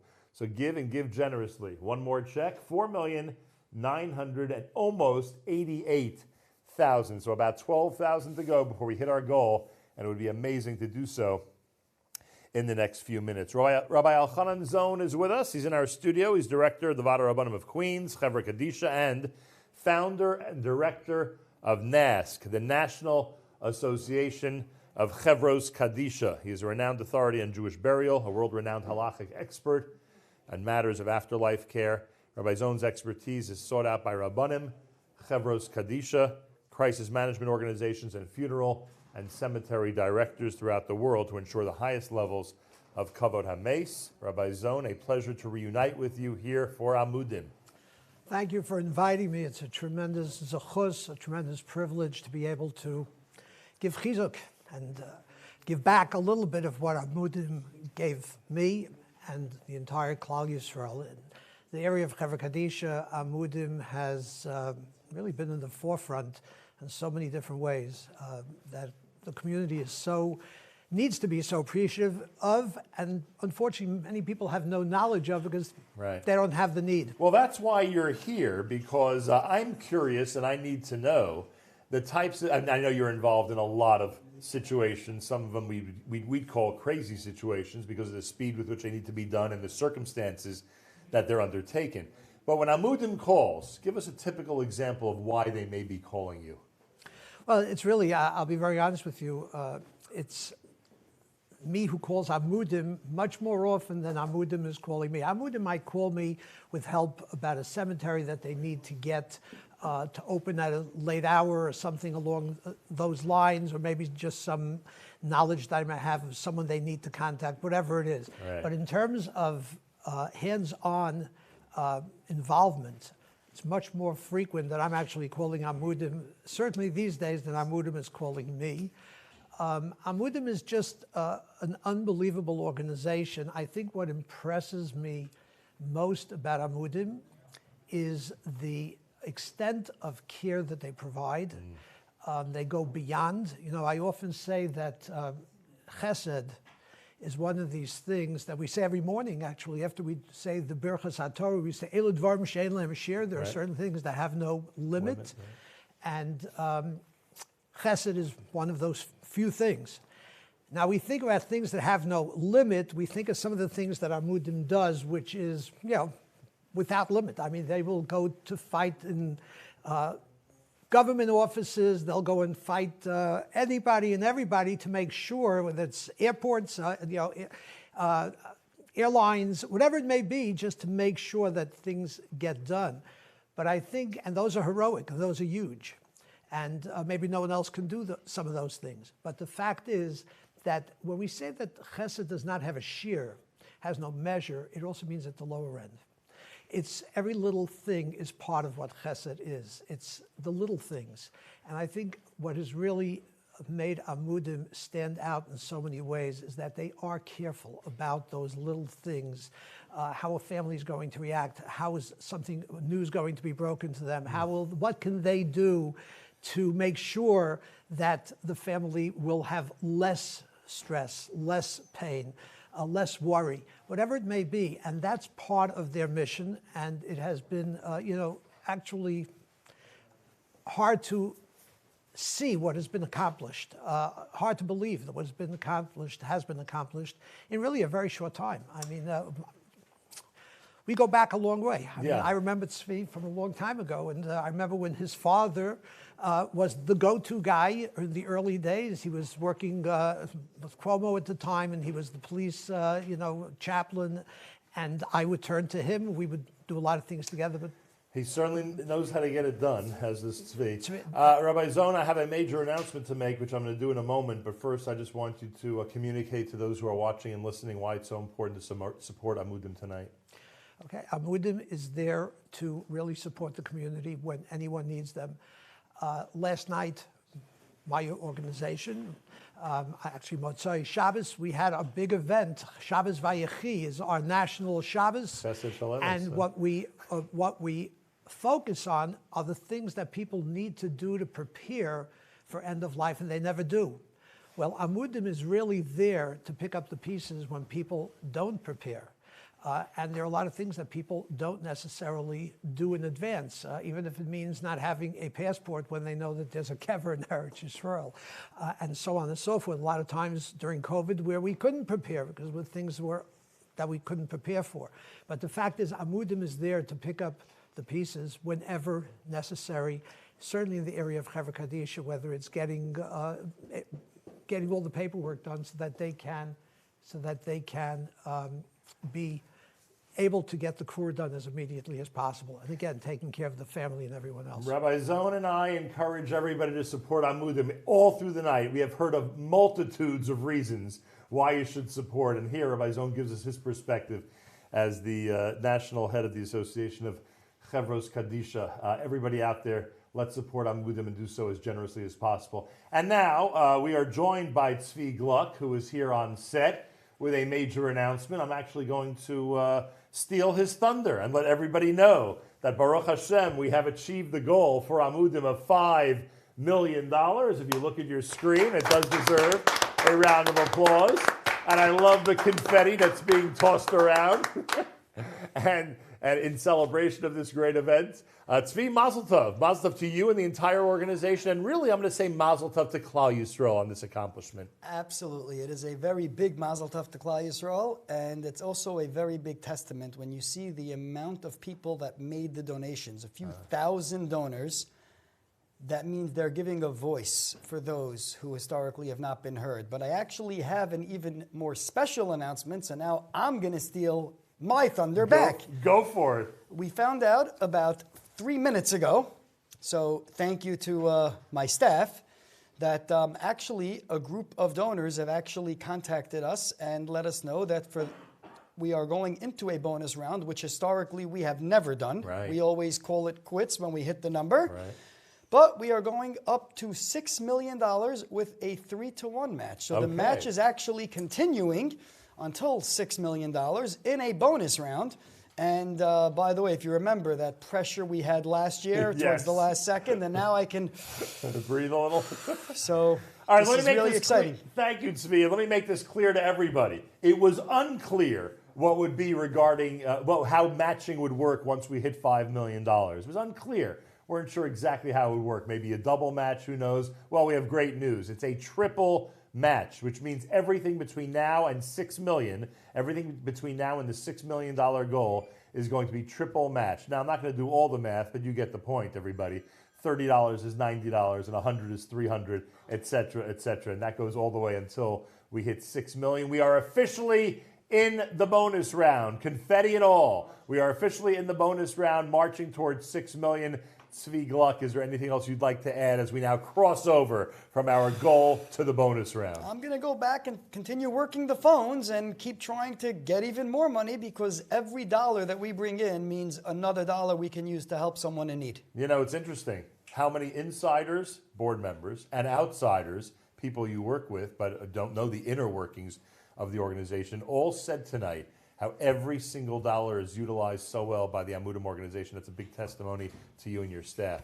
So we're actually very proud of that fact, and that's why we don't. Not only do we have our 990s listed on our website, but we have our audited tax financials as well. We keep everything there. We believe that Amudim is Klal Yisrael's organization, and we just have the schus to be pawns on that chessboard to be able to help make a difference person by person. Well, you're making a lot of very positive moves on that chessboard for the Jewish world. Thank you to Tzvi Gluck. Thank you to Rabbi Zone. Thank you to all of you for getting us to $5 million. Guess what? We have 90 minutes left, maybe even a bit more, which means we have a good chunk of time to get to the $6 million goal in our bonus round, and everything is going to be tripled. Every time you give a dollar, you're really giving $3. Please give. Tripled after all. Give, and encourage people in your family, in your community, in your WhatsApp groups, on your email, in your social media. encourage them to give and to give now so we can get to that $6 million mark. We have a special video. We told you that Charity Bits is providing a lot of great special treats for us for tonight. Mendy Portnoy and Ari Ettinger together are doing a selection which has an interesting title. It's called A Pianist and a Guitarist Walk into a Bar. Let's see what happens. Mendy and Ari are next, right now, in fact, on UniteToHeal.com, powered by Amudim.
Unite to Heal 2021 is powered by Amudim. I'm happy to say that we're at $5,041,000. We're marching toward a bonus of $6 million. That's what we need. We need to get to $6 million by the end of the night. All of you out there, we've been saying it throughout the entire campaign. Every dollar you give is really more valuable. Right now, anything given between now and the $6 million goal is going to be tripled. Every dollar will be worth $3. Please give generously. Help Amudim do its amazing work. One of the people who could tell us about Amudim's amazing work is sitting here to my right. Danny Weissman is somebody who's had a personal encounter with Amudim, and it's a pleasure to welcome you to our studio at Unite to Heal. Thank you. Could you tell us how long ago you started an association with Amudim? Yeah, we'll never forget that. Actually, it was Tzvi specifically. It's probably about 2007. He literally walked me out of Central Bookings. So it was a night to remember. And it's 14 years ago. I guess so, yeah, just about 2007. Yeah. And on the assumption I could ask you anything, why were you in Central Booking? That specific time was, there was still a law called stop and frisk. So I was part of that situation. And you were stopped and you were frisked. Yeah, exactly. And I was just smoking some pot back then. And that was not the only time that you were in Central Booking? That was not the only time, no. And so Tzvi shows up because someone calls him or because... You know, I don't really know the story behind it. I didn't call anybody. I literally did not make a phone call. He fell from the sky for you? Literally. Literally. It wasn't the only time. Not that he fell from the sky before. Right. I mean, that was... yeah, he literally just, I mean, I kind of know how it went down because I was with somebody, he made a phone. I did not ask anybody to come and help me. I was helpless. My mother was giving birth at the time. So the cop called her from the precinct, asked her, you know, are you going to come get your child? And she's like, I'm in labor, like, there's nothing to do. My parents didn't know Tzvi. There was no connection. They weren't calling anybody. But that wasn't the only time Tzvi helped me, and this is way before Amudim. So as the years went by, I can comfortably say I would not be here right now if not for Tzvi. And that's because, I mean, explain what that means, that you wouldn't be here if not for Tzvi. Because of a situation you were in that he saved you from, or because you wanted to go and do something that he saved you from doing? What was there going was on? Multiple situations. Let's just say one of the main things was I was in California. This is about 2016. I was turning on to 405 in Los Angeles, and I'll never forget this either. I get a phone call, and it was a conference call. There was about 6 people on the line. One of them was Tzvi, and there was Sonny Perlman and a couple other people. And you know, the conversation was pretty easy going until Tzvi spoke up, and he was like, look, this is what it is. This phone call is specifically for you to understand that if you don't take my advice right now, you will die. So what does somebody do in that kind of situation? I pulled off the highway and I thought about what he's saying, and it was a suggestion to go to rehab. And I was homeless at the time, driving around for about 2.5 months, living in my car in Los Angeles. Mind you, I'm from Brooklyn, so you know, it was a little rough. And I took his advice, and I would not be here right now without him. What makes someone actually internalize that and decide to make some changes? Because you could have blew him off really easily. It's not every day that I get to speak with Tzvi. It's not every day that anybody can get a hold of Tzvi. So, you know, you could always get a hold of him, but now it's a Amudim. So, when Tzvi speaks to me directly, it's... you knew it was important. You knew it was a severe situation. If all these people got together on the phone to get him on the phone to speak with me, I mean, it's serious. So there were a lot of people on that call who really love you. Yeah. A lot of people on that call who risked you hating them for loving you so much, which is one of the themes we've been discussing since yesterday here with Amudim. And how did it in fact go? I mean, once you did enter rehab, what was that road like? It wasn't easy, but let's just say, as the years went by, I ended up here in this seat, married with 3 kids, thank God. And, you know, business. It's not anywhere close to, I came here 20, I don't remember what it was. It was 2016 that phone call happened. So at the end of 2016, I got to Muncie, somewhere around then. And yeah, it's been quite a roller coaster. How did you meet your wife? My wife I knew for many years before, but again, that also would not have happened if I wasn't in Muncie. So that escalated from being homeless in LA to... And she obviously is familiar with the path you've taken. Oh yeah, definitely. She actually was the last one to call Tzvi for me. The night before my offer, it was the morning before my offer, Friday morning, I was pulled over and arrested for a warrant from 2013. Now, I'm not gonna point fingers or anything, but it happens to be Tzvi knew about this specific ticket from 2013. And I got arrested, and I looked at my wife and I said, call Tzvi Gluck, call Sonny Perlman. If you can't get a hold of one, or make sure you get a hold of somebody. And I was out right when Shabbos started. I was walking out. My wife, Tzvi told her, he's like, he'll be out before Shabbos starts. And my wife got nervous and decided to call him because Shabbos was literally just started, and she called him. You went from that to your offer? Yeah, that next morning. That's pretty wild. He promised her I'll be out, and I was out. And in fact, you were. Yeah. What is it like being surrounded by people who care that much about you, and to be married to somebody who must stand by you in a way that none of us could understand or appreciate? There's no words for that. I can't even describe that. The feeling of coming here and speaking to you about it. Seeing Tzvi is to me is just that made my night. So there's no words for it. And really. What would your parents say if they were here?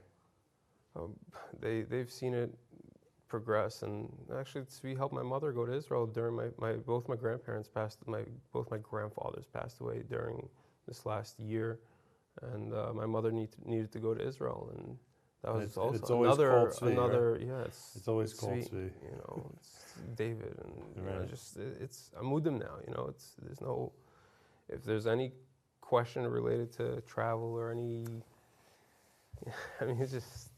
Danny Weissman, I have asked people to look into that camera and talk about why it's important to support Amudim. I'm not going to ask you to do that. I'm going to ask you to look in the camera and tell parents who have children in challenging situations, tell them something of value tonight.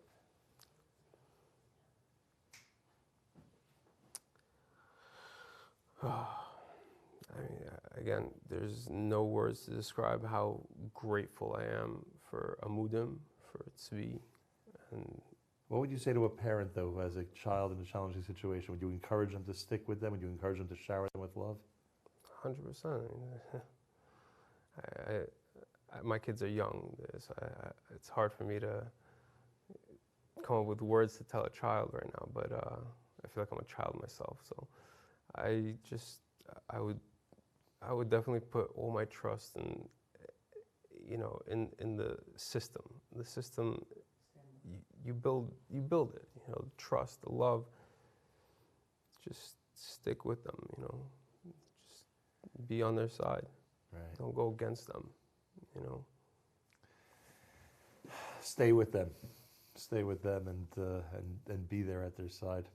What a pleasure to meet you. Likewise. I don't think people need to hear your pitch. They understand that Amudim was there for you and that they're there for many, many others. You're not the only situation. You're not unique in this. Danny Weissman, everybody. What can I say? An incredible story, and one, thank God, with an amazing ending. And I don't even want to say ending, with an amazing progression. This situation that Danny was in and that Amudim helped him with is emblematic. It's just one example of what Amudim does on a regular basis to save our youth, to save our families, to save our communities one by one. Please give. Please be as supportive as possible. Everything you give right now until we get to $6 million is going to be tripled by generous matchers. Please donate right now, and and please help us get to our goal. Dudu Fisher is back, this time as a soloist. It's one of his classic presentations. A great Broadway selection that he turned into a song that he dedicated to his son who went to the Israeli army. Dudu Fisher with Bring Him Home, Unite to Heal, powered by Amudim.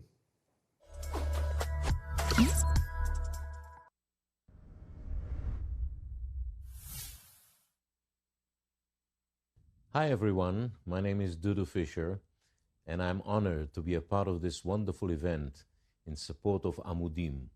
Amudim is such an important organization doing such incredible work in the mental health world. May you continue doing the amazing work that you do. And thank you very much for all you do. I would like to dedicate this next song, Bring Him Home from Les Miserables, to Amudim. This is a song which I've sung thousands of times for my kids when they served in the Israeli army. And I was praying this song on stage. Please God, bring all of them back home safely. So this is for Amudim, Bring Him Home. Oh, and the beard, it's because I'm playing Fiddler on the Roof right now here in Israel.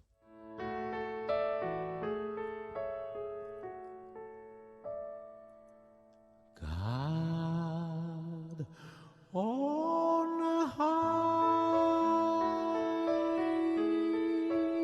hear my prayer. In my need, you have always been there. He is young, he's afraid. Let him rest, heaven blessed. Bring him home, bring him home, bring him home. He's like the son I might have known if God had granted me a son. The summers die one by one, how soon they fly. And I am old and will be gone. Bring him peace, bring him joy. He is young, he is only a boy. You can take, you can give. Let him be, let him live. If I die, let me die.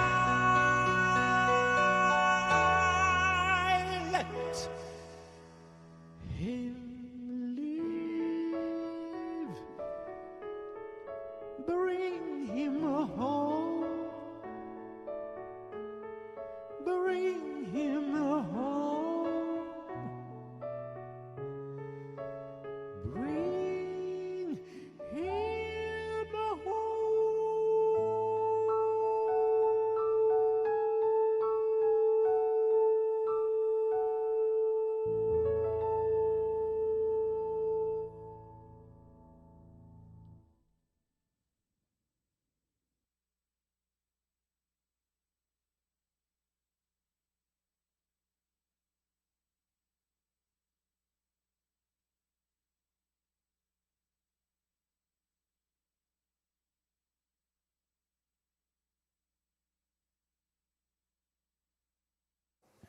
An amazing presentation from Dudu Fisher. It's called Bring Him Home. Thank you to all of our performers who have been so amazing so far, and we of course have more coming up. It's unitetoheal.com. We're just under 5.1 million. We're just under 5.1 million.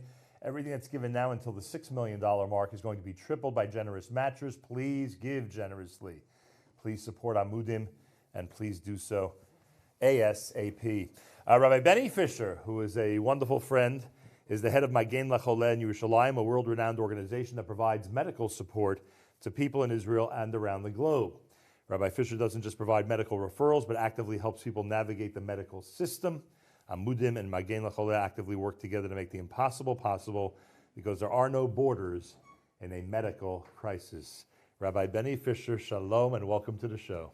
Shalom Aleichem. It is so nice to see you. It's also nice to be in touch with you when I don't need your services in Israel, because I think the last couple of times we spoke, you actually helped out family members, which of course is not a foreign concept for you. You're helping everybody.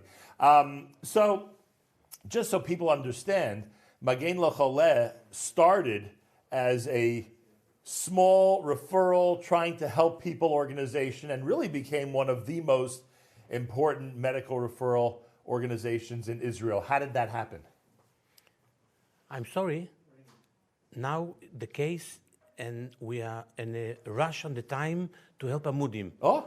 Don't talk with me about me, please. Well, I was told that Magen Lacholeh and Amudim work together. That's right. Amudim and Magen Lacholeh work together. I'm ashamed to say what's happened from where I know Tzvi. Yeah. I had a private problem when I was in the States. A medical problem? No. Another type I'm of problem. ashamed to say what's happened. And I was in a crisis. I didn't know what to do. I say, Hashem, what I can do? Who helped me? Tzvi. He saved me in few minutes. He find a solution what to do. I can tell you only one word. This was something around the JFK airport. Okay. More than this point, I'm ashamed to tell you. Okay. But I was in a panic. And I called Tzvi. He was mamish an angel. He saved me.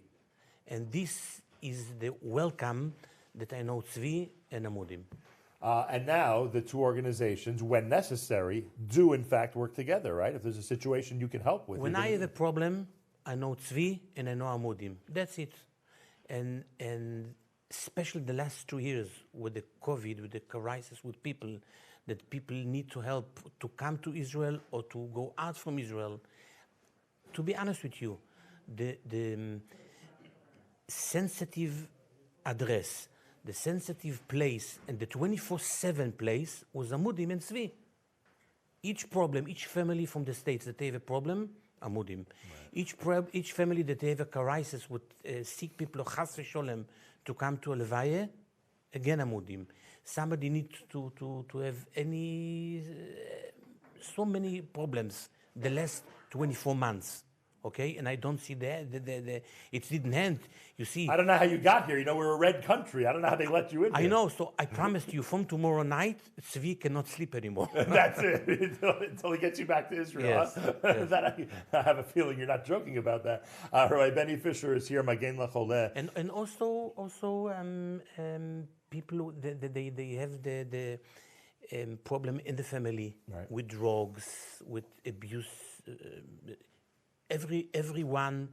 Anyone know exactly what's the problem. Everyone that watch us at this moment understand to know exactly why Amudim exists and why the America cannot be without Amudim. Everyone know and understand from the whole big spectrum, from so many kinds of problems. And I have a bigger karata tov for myself, from the all people that call to Amudim and especially to Tzvi. And this is a time to say, Toda Rabba, we give you a hand, we give you a shoulder, we hug you, we love you. And each one that have the opportunity to save families, children, teenagers, people, young people, everything, this is the time, this is the moment. You're listening to one of the experts when it comes to helping people 24 hours a day, 7 days a week. Rabbi Benny Fisher could tell you what it's like to be on the front lines on Shabbat and on Yom Tov in order to help somebody. And that's what Amudim does, of course, as well. In fact, you might say to me, why does it always happen Friday night, right? It's always something happening on Shabbos. In fact, you've told me stories of things that have happened in Yom Kippur that you have to be involved with. Well, here... I have many stories, but now is not the time for stories. Now is the time to support Amudim. And Rabbi Benny Fisher and I encourage everybody to get Amudim to its goal of $6 million. You've heard what he has to say. Any type of problem, no matter what it is, including life-saving situations for teenagers, for young people in our community, for families in desperate situations, Amudim is always there. And the travel to Israel component, you could set that aside as a completely separate service that's been added over the last 2 years that Amudim does really, really well and really helps the seminary youngsters, the seminary ladies and the yeshiva boys get to Israel and make sure to have a fruitful year in Israel. But that's a separate aspect of what Amudim does. What they're primarily doing is saving lives and helping families on a daily basis. Please join Rabbi Benny Fisher of Magen Lacholeh and me, Nachum Siegel, and everybody here in our studio, and be as generous as possible to make sure that Amudim makes it to the goal. 6 million is now the goal, and everything you give is tripled. Be as generous as you can and make sure to help support Amudim, and please do it now. Rabbi Benny Fisher, thank you so much for being here tonight. It's one message. You've made it clear. The one message is tonight we help Amudim. Okay. Simple as that. Toda rabah. Okay. More coming up. We have a very special presentation. We call it the DAX Family Medley. You know that there are many members of the DAX family who are quite talented and have given us so much enjoyment with their incredible music. This we call the DAX Family Medley at Unite to Heal, powered by Amudim.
Kinashi saragay lecho Yerab nosi yolecho Kinashi saragay lecho Yerab nosi yolecho Kinashi saragay lecho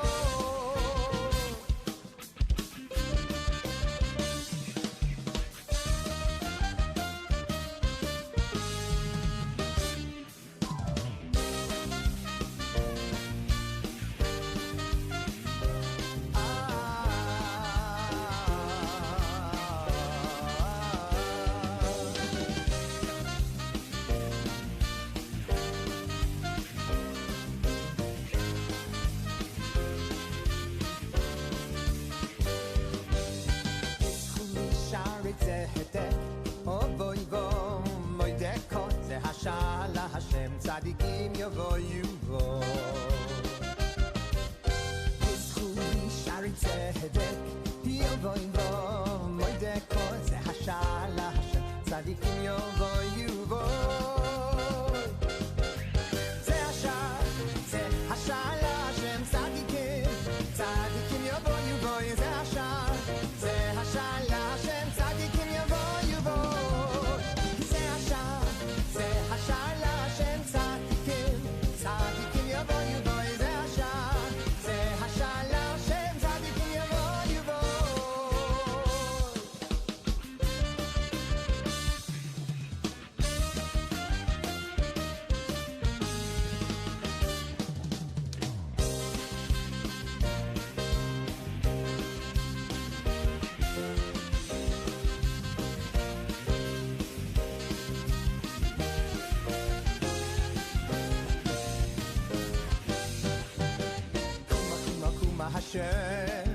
Kuma Hashem menuchasi Ata va'aron muzecho Kach nateles b'chosi Kuma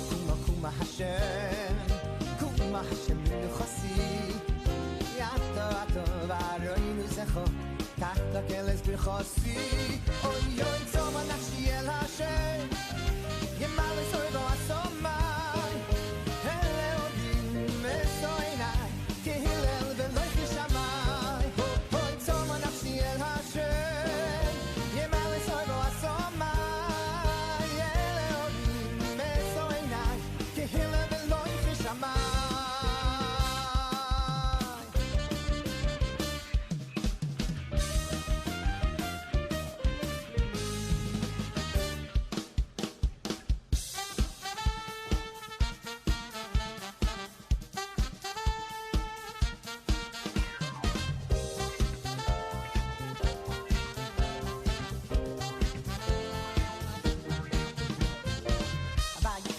Yisrael neged ha'hot Oh, kulanu ke'echad Echad Vayichan sham Yisrael neged ha'hot Oh, kulanu ke'echad Vayichan sham Yisrael neged ha'hot Oh, kulanu ke'echad Echad Vayichan sham Yisrael neged ha'hot Kulanu ke'echad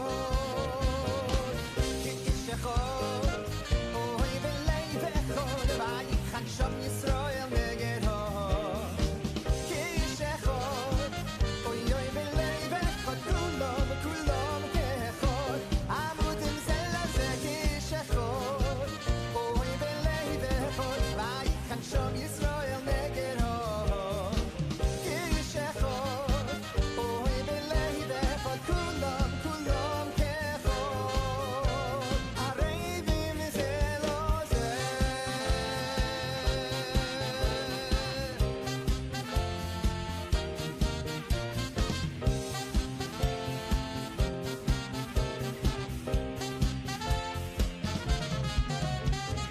Kishechod belay vechod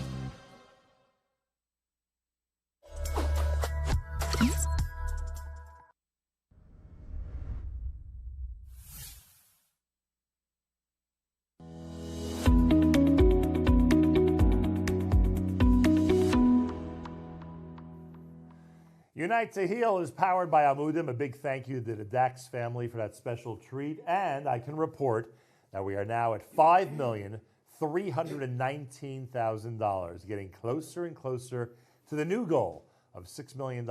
Everything that you give right now is going to be triple, a triple match. Every dollar is worth $3, $100 is $300, et cetera, et cetera. Please give generously and get us to the new $6 million goal. Our good friend Josh Melman is here. He is founding chairman of the Flatbush Jewish Community Coalition. That began back in 2010, 11 years ago. And he is very familiar with Amudim and their incredible work. A pleasure to welcome you to our studio. Thank you, Nachum. It's a pleasure to be here and to support Amudim. I think all my friends, everyone should be supporting Amudim. They certainly should, and I hope they help us get to the goal. You mentioned to me off the air that it was years ago that you brought Tzvi Gluck to a group of prominent rabbis to discuss some very important topics. Tell me about that encounter. Yeah, so we have part of our FJCC coalition, the Flatbush Coalition. We have over 250 shuls and yeshivas in Flatbush. Wow. And just Flatbush? Almost as much as Eastside. Okay. And we're able to, we have periodically, we make meetings of the Rabbanim and Rosh Yeshiva from all the prominent yeshivas, Rabbanim from everyone from the yeshiva community, from the Sephardic community, Litvish, Hasidish, everyone comes, the Young Israel rabbis, everyone's part of it. Yeah. We had an incredible meeting back in May 2018, and our main speaker was Tzvi Gluck.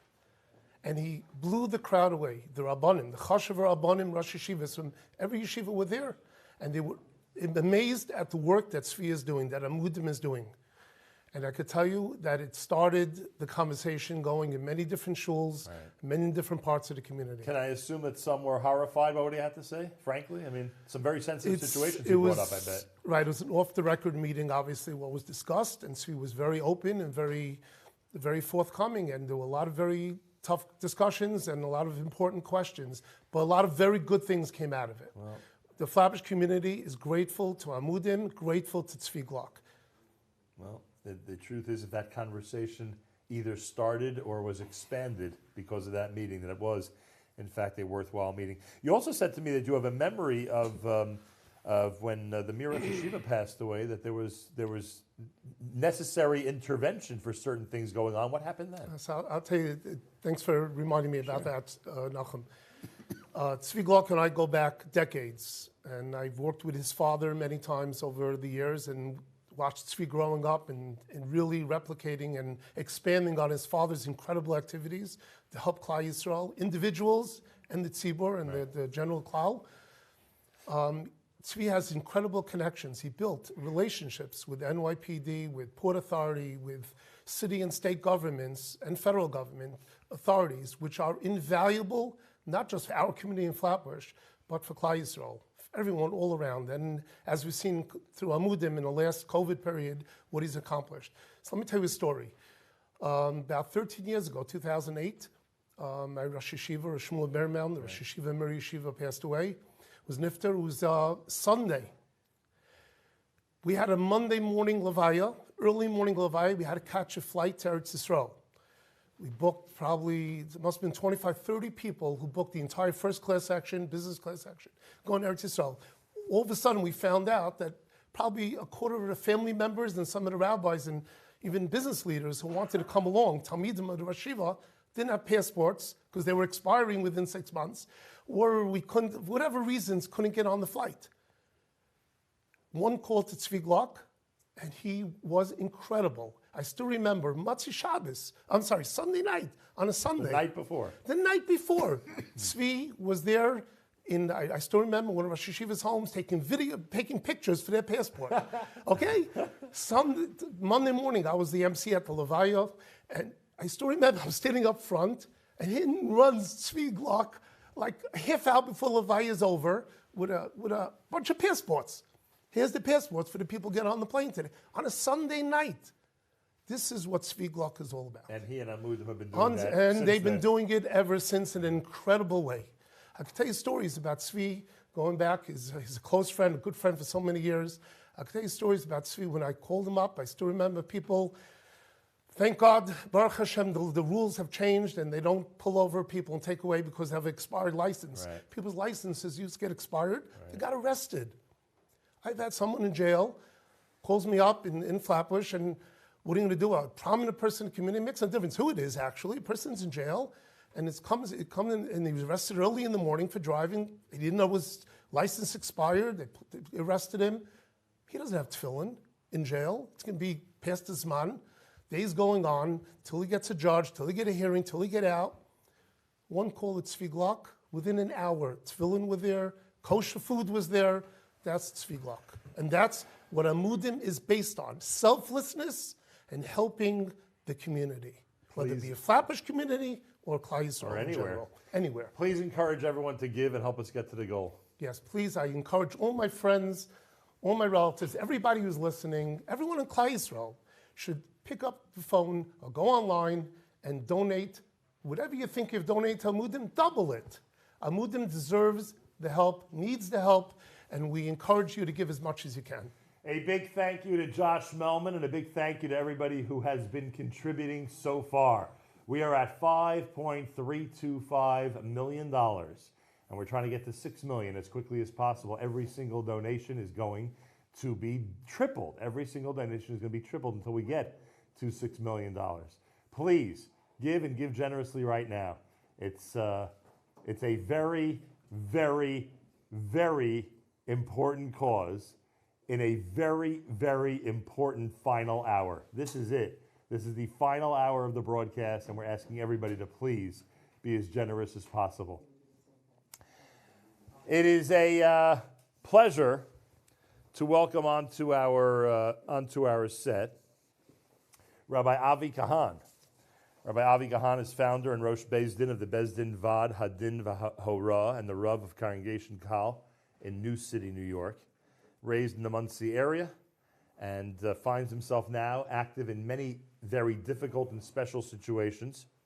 Rabbi Kahan is involved in many agunos situations and other complicated matters that Amudim and others bring to his attention. Rabbi Avi Kahan, a pleasure to welcome you to the show. Thank you so much. How are you? All right. How did you become the address for some of the very sensitive situations going on in our community? I think it's Tzviglok. He did it to you, huh? When Tzviglok asks, no other answer but to say, yeah, it's hypocritical to say no to Tzviglok. It's a very good point, actually.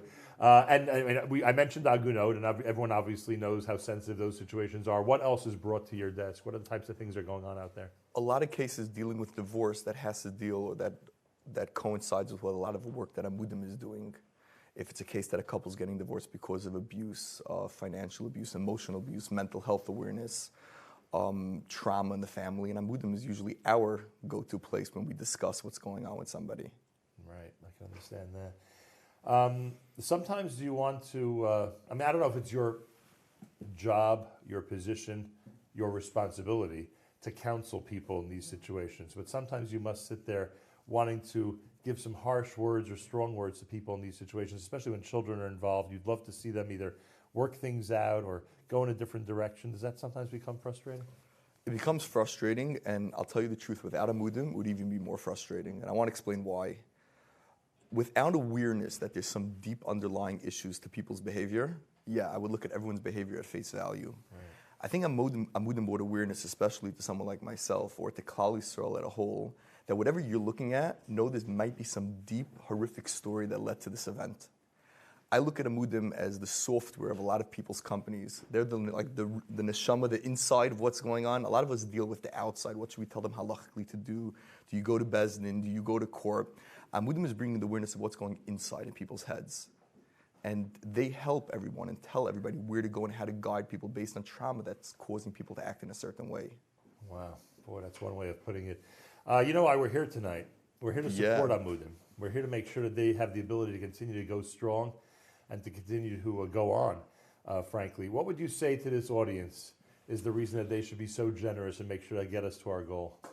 If they look at many of the things, if Klal Yisrael looks at many of the projects that are being done, and we focus that without Amudim, none of those projects would be successful. Without the awareness of what's going on by people, without understanding what Klal Yisrael is facing as a whole, what individuals are facing, most of the beautiful projects that Klal Yisrael is doing would not be successful. And we owe Amudim a tremendous amount of Akar Satayv to be able to continue in everyone's projects what we're doing for them to be successful. You know, it's interesting. A Rosh Beis Din is not always the person we would think of who knows some of the dark things going on in our community. But I use Amudim. I don't know myself. I have to call it when I deal with a case and I don't know what the answer is. The first address is, what could Amudim tell me what's going on? What could they educate me? What could they tell me what's a proper path? Who's a professional that I should reach out to and that I should know? They're your law clerk. They're the ones. They're the ones doing the research. I think they're Klal Yisrael's back office. They're doing everything for Klal Yisrael in the back end. They're telling them where to go. What's really could be the issues. Yeah, Klal Yisrael should be paying Amudim as their back office. Please help us continue fighting for whatever we're fighting for. So when you're faced in a specific situation, you simply need to understand it better. And in order to understand it better, you need an objective opinion of people who can look at a case and really chop what's happening, but they aren't nogea b'davar. They're not really involved. And that's all amazing, but Amudim takes it to a different level. Amudim takes that information, and it's just so much education, and that knowledge is so powerful that we're able to tell people, you should face it this way because Amudim told us that this is what's really going on. Wow, I'll tell you, they're your research department, frankly. They're everything for us. Unbelievable, and they're doing this worldwide. I'm sure that people who are making very sensitive halachic decisions, like yourself, are turning to them as well, just to try to understand the problem. 100%. It's a complicated world we're in, huh? Yeah, and they're making it much less complicated, and I think we need to be there to ask them to help us. I like concentrating on how complicated it is, but Rabbi Kahan says we have to concentrate on how much easier they're making it, and it's not as complicated as we think. They really, really, really are.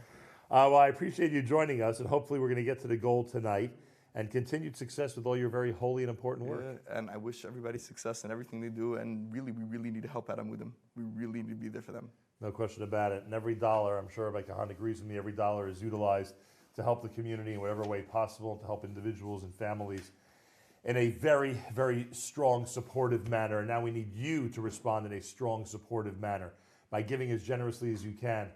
Add to our total, we're at 5,343,000. Add to our total, help us get to 6 million. Everything you give now is being tripled matched. This video, some would say it's a PSA, if you will, is produced by Amudim and Yishai Gross. The name of it, What Could We Have Done? Watch it carefully as we continue at Unite to Heal 2021, powered by Amudim.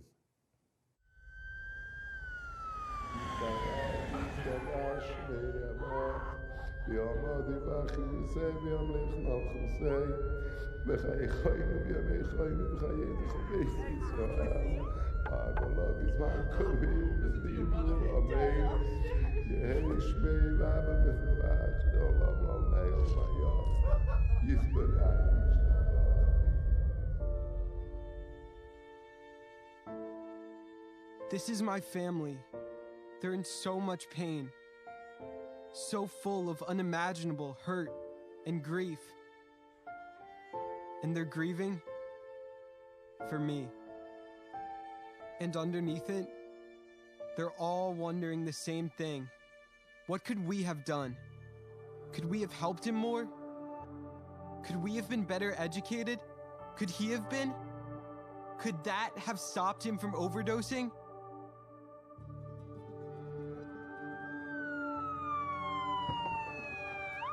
Are they wondering about that night? The night I died? After taking almost a full bottle of oxycodone? Because it was the only way for me to get the high I needed?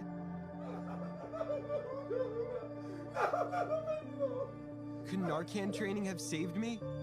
What if they could have counteracted my overdose and restored my breathing so I could have gotten life-saving medical care?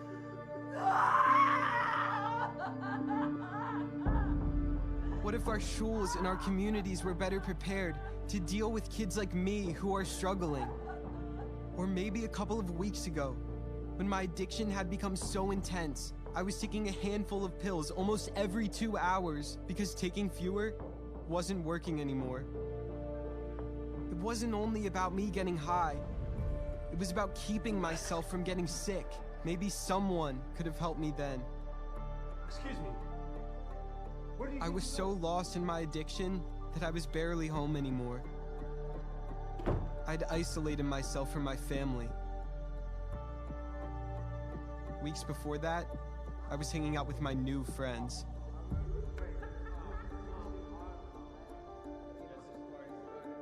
Yes, I passed out, but at that moment, Their acceptance was exactly what I needed. Did my parents try to get through to me in the only way they knew how? Maybe I was no longer able to hear them. Or before that, when I started to do so poorly in school. I tried so hard, but I was always in so much pain that I just couldn't learn anymore. What about when I stopped hanging out with my friends?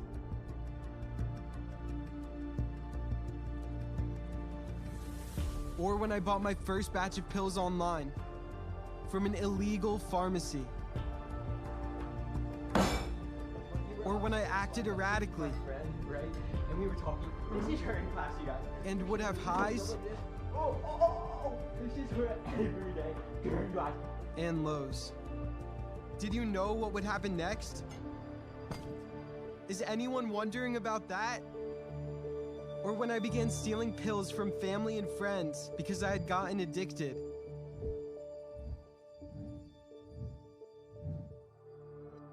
Or the very first time I tried Oxy with my friend David, who never got addicted? Maybe because he wasn't carrying around the feelings that I was carrying around. The feelings about what happened to me years ago. The shame and agony I felt. Feelings I locked away. I felt like I was the only one in pain. Was I?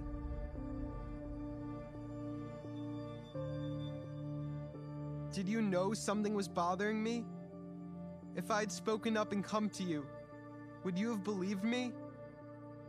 Would you have accepted me? Or would my pain have been ignored? Was it all just too hard for everyone to deal with?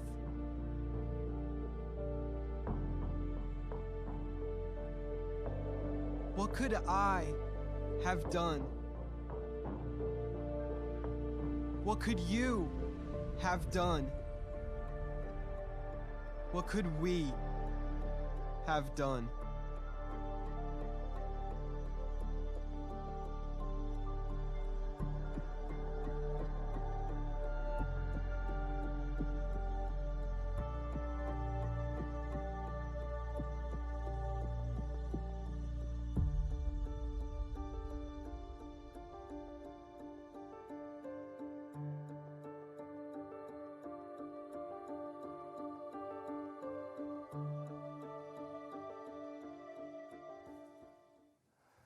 What could I have done?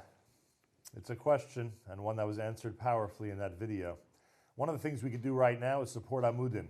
Keep them strong. Give them a great start to 2022. Make sure to reach the $6 million goal. Right now, $5,350,000. $5,350,000. We're trying to get to $6 million by the end of this broadcast. Every single dollar is tripled right now between now and the $6 million goal. Please. We're asking everybody out there to be generous. We're asking everybody to contact family and friends and support Amudim on this very, very important night. Well, if there's somebody who knows Amudim up close and personal, it's Aviva Gluck, whose husband has the incredible honor, I think you would say, of leading this organization, and you have the incredible honor of, no doubt, contributing a whole lot to make sure Amudim continues to flourish. Welcome to the show. Thank you. Thank you very What much. are your impressions that now, this year, the first goal has been met? I could say that my husband's a lot calmer than he was last year and in the last few years. It took us longer to meet our goal in the last few years, so I like his demeanor this year a little bit better. One thing that I do have to say, even though the goal was set at $5 million, and we are going into the bonus round of 6, the projected budget for next year is over $8 million. So even when this is over, the fundraising continues, and that's something that I think everybody has to remember. Yeah, we mentioned that toward the beginning of this broadcast yesterday and reminded everyone that even with all this generosity, it doesn't get Amudim to the place they need to be every single year with that annual budget, as you mentioned. You've seen a lot. There's a lot that Amudim deals with on a regular basis. I think anybody who's been watching this broadcast for any part of these 35 plus hours so far knows that Amudim's involved in a lot of things. Is there anything specific that you want to bring to this audience's attention? Any specific type of situation where they may not be aware just how Amudim helps families out there? Well, first of all, I do want to give a shout out to my kids, Lacey, MJ, Mosey, and Penny. People say I'm the woman behind the man, but it's also my kids. They get a lot of credit. My husband actually had an emergency on Shabbos Hanukkah. Right before Shabbos, he got a phone call. A man was dying in Eretz Yisrael and needed a certain stem cell treatment brought to Eretz Yisrael. Right. And he not only did it needed to get there, he needed somebody that had the ability to go. Baruch Hashem, a week before, he had gotten approved to get a work visa to go to Israel. And this enabled him to be able, for him himself, to make the trip. He did a flight, I think he was out of the country for about 36 hours.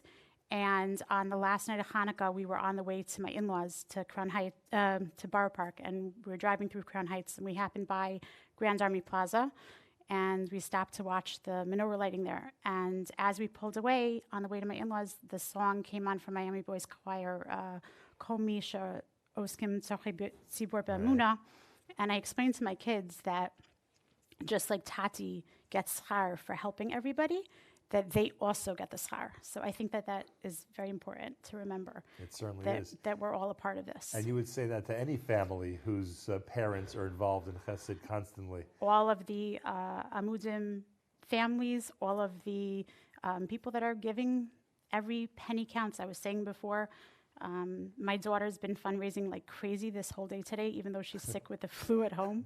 And I feel that the smaller amounts are almost as important as the bigger amounts. People that give $5 are just as important as the people that give $10,000. What's it like watching all the different things fall into place when one of these miraculous stories happen? You must say to yourself, this is impossible. How is it that just the guy that needed to be in this city at that time and go to that place at that time, it all worked out? It's crazy. Living life next to Tzvi has been an adventure. We're coming up on 19 years together. Wow. And it's an incredible adventure, and I wouldn't have it any other way. Somebody recently asked me, what made Tzvi start Amudim? And I said, because he's a mitzvah man. But he's been doing Amudim since I met him. Right. It's just wasn't Amudim. Right. Just was always involved in these types of activities. And is there one specific, aside from the stem cell one, which in and of itself is remarkable and miraculous, is there another one where you said to yourself, I cannot believe that everything just fell into place and everything happened like it had to happen? So I don't remember the exact details about it, but there was a time that Tzvi was on a plane somewhere, and at the time Dave Kushner was not working for him, and his phones used to forward to me when he was on a plane. Wow. And it just so happened that the person that I needed help to get this another person help, Tzvi had just asked me to call this person a week earlier. I didn't have phone number saved in my phone until a week earlier. I don't remember what the emergency was, but I was able to help them just from being, Tzvi says his famous line, he has two things his father didn't have. He had a teacher to teach him what to do, and he had somebody to say, he could call up and say, I'm Rabbi Gluck's son. So I was able to say, I'm Rabbi Gluck's wife. Can you do me this favor? So I no doubt that went a long way, I'm sure. It did, yeah. Aviva Gluck, please remind everybody that I'm going to include myself, at Amudim, need to have a very strong year ahead and need to reach our new goal of $6 million. The new goal and past the new goal. Keep going, everybody. Keep the money coming in. Yes. What a pleasure to have you here tonight and to Thank speak you. with you about all this. Thank you so much. And continued blessings to you and your family. Amen. Thank you. Aviva Gluck, everybody. We've got a very, very special video next. If you were watching in the first hour yesterday, you're already familiar with this video, and I have predicted that this video will go viral. And Yummy Schachter of Charity Bids has predicted that this video is going to save lives. Ellie Schwabel wrote this song, performed this song, and is the star of this video. It's called I Will Stand For You. And it really is a tremendous symbol of what Amudim is all about. Please continue to give. UniteToHeal.com, powered by Amudim.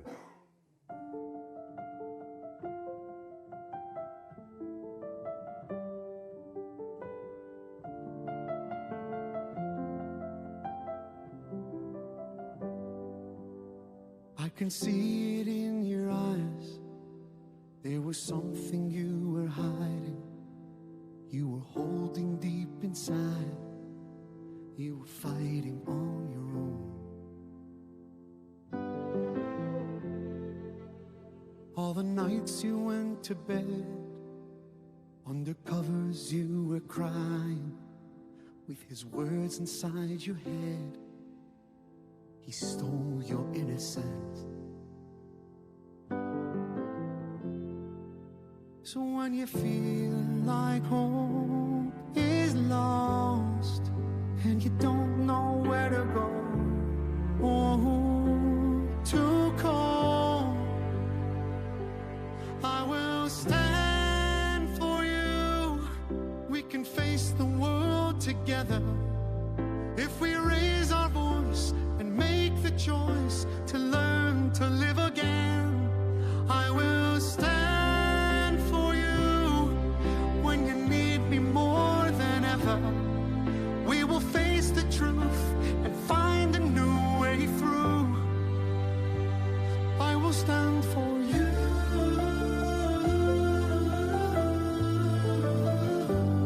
I will stand for you.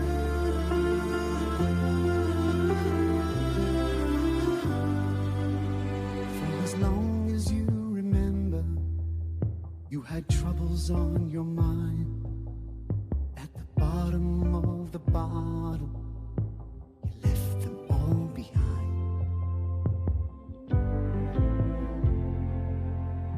You said you would surrender, all you needed was more time. But the days turned to years, and your promise turned to lies. So when you feel like hope is lost and you don't know where to go or who to call, I will stand for you. We can face the world together if we raise our voice and make the choice to learn to live again. I will stand for you when you need me more than ever. We will face the truth and find a new way through. I will stand for you.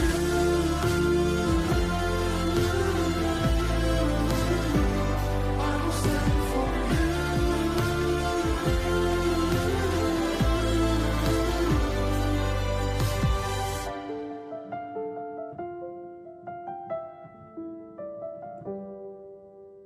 And I love you enough for you to hate me for this. I will stand for you.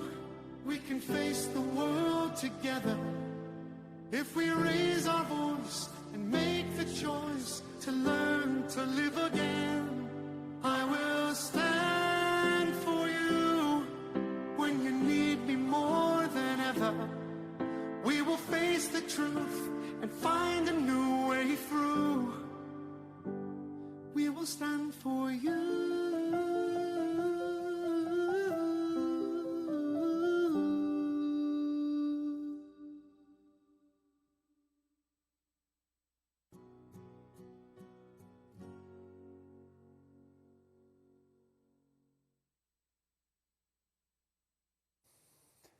Very powerful video, very powerful song. Thank you to Ellie Schwabel. Those of you out there who have heard the quote that that song is going to save lives, I think it's one we can certainly agree with. Speaking of saving lives, every dollar you give helps save lives.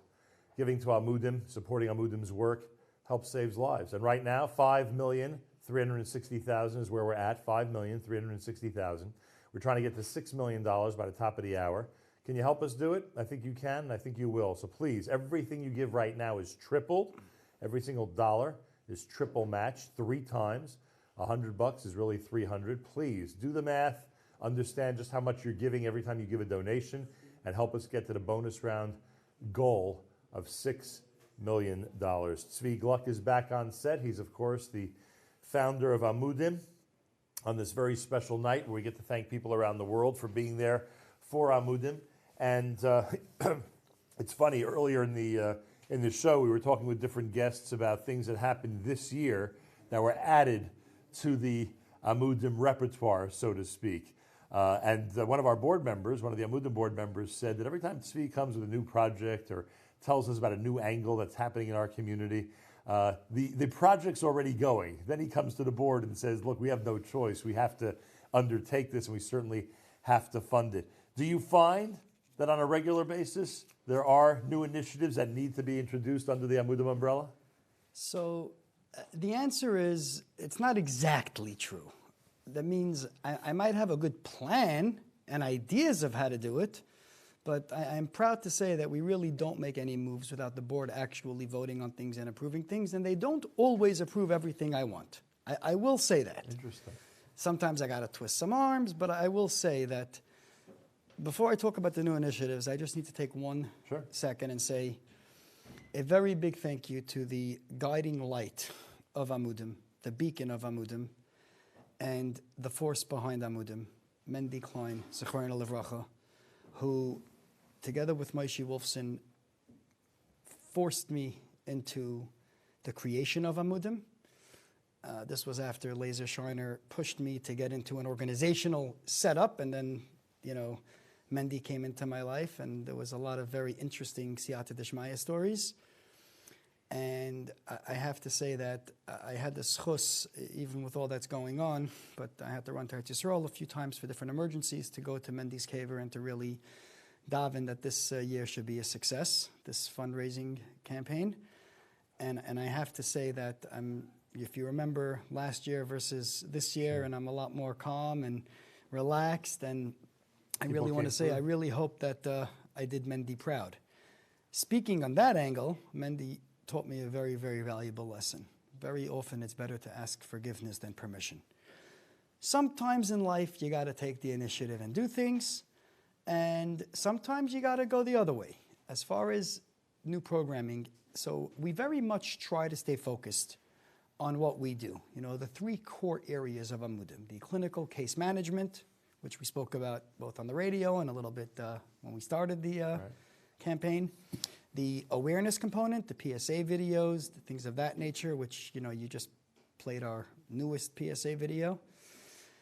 And the educational, the preventative programmings. So we try very hard to stay focused within those three areas. However, we have to be realistic.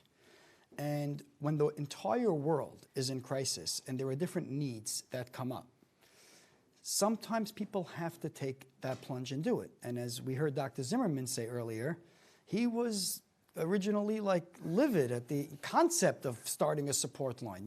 What he forgot to mention is, I first tried getting everyone else to do it. And, we can't, it's too expensive, it's too this. Meanwhile, the calls are ringing off the hook. What are you going to do? You got to do something. But at the same time, there's also a very big discipline in the Amudim family, which is when the calls started slowing down and the need for that type of support line, which don't get me wrong, there's definitely a need for a crisis support line in the Frum community. But the need for what we were doing in that system was no longer there. We shut it down. Right. And people came to me saying, why don't you keep it open? You could raise more money if you have it, grants, foundations. I said, Amudim doesn't do projects to raise money. We raise money so we can do what we need to do. Right. So there's also a very big discipline there. So it's not just a question of saying there are new initiatives. There's always talk of doing things better, upgrading our software, upgrading our security, the database administration, hiring more staff. That's, probably the biggest thing that we really desperately need is to add more staff to the teams, being able to do more preventative programmings. We like to stay focused on the core. But yes, when there are other issues or needs that arise, and it has to be undertaken, we're not scared to do it. You have to employ people, have people at the ready who have real expertise, especially when it comes to therapists and people with true expertise in very sensitive areas. That must be an expense in and of itself, just to be able to have that type of access to professionals who deserve to be paid for the type of service and skills they have. And I'm the first one to admit that however much we pay them is not enough. Revelia Brudny came to the office a few weeks ago just to speak to the staff, to give them some chizuk. It was a beautiful, I got to show you the video after the show. It was beautiful. And he said it there too. He goes, everybody here could probably get a job that pays you more someplace else. So the people at Amudim, the staff at Amudim, regardless of what their job is, and I will say this, there's zero exaggeration here, are really doing their job because it's a life calling. It doesn't matter what position they have there. But the answer is yes. When we switched over and only started hiring mental health professionals as case managers, originally people were saying, well, why would you spend that much money? You know, you can hire people for much less, train them in.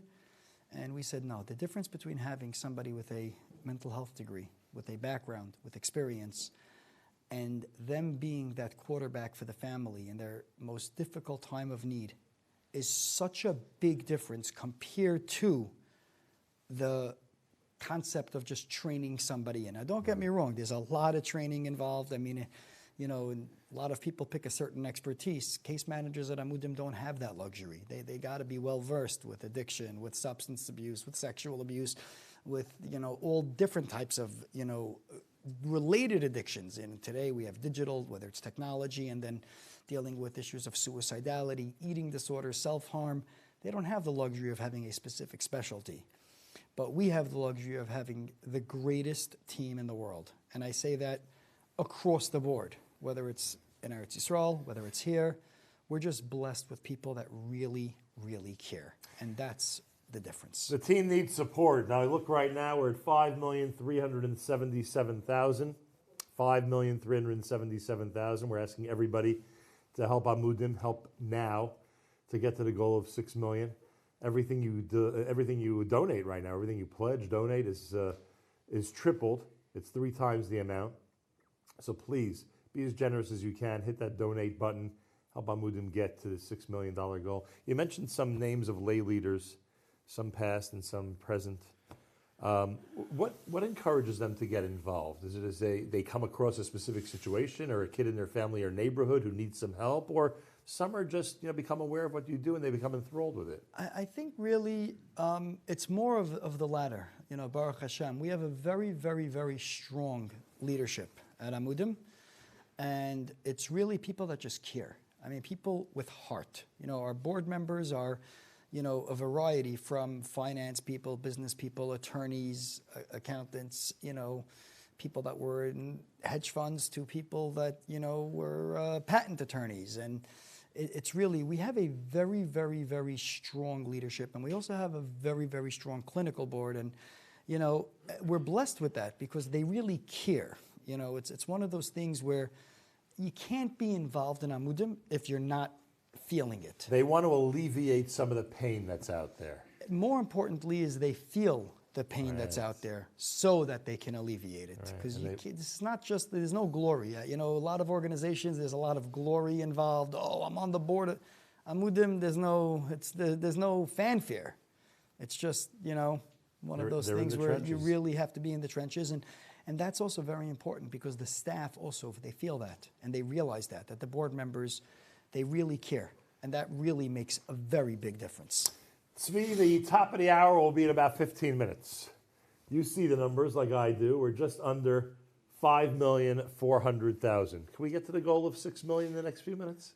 You know, that famous line that, I forget which rabbi it was, that went out to the podium and he says, you know, I got good news and I got bad news. The good news is we have all the money we need to build the new shul. The bad news is it's still sitting in your pockets. Could we do it? We absolutely could. There are definitely people out there that are watching who can literally take out a credit card right here, right now, and plop down decent money, real money, so that we can continue doing what we do. But I've learned something. It's all up to God. There's really nothing we can do. And you know what? People have the schus to help Amudim and to be a part of that life-saving operation. That's amazing. Other people have other causes that are important to them. I'm not here to judge what causes people give to. I don't think there's any greater cause than Amudim, but that's a separate discussion. But I think we could get to it, and I'll tell you something. We're going to keep the site live anyway. People can still donate even after it's over. Good. There may not be a match, which is okay, and I will reach out to some of the donors and see if they're willing to let the match go late. I don't know if they will or Is won't. that a difficult process, or you think you could? Considering the way the bonus round matchers came into place, it might be, because I think it was more like, we don't think you'll make it to 5. So if you make it to 5, you'll get to 6. Interesting. It was one of those like putting Tzvi on Don't the spot. challenge Tzvi Gluck.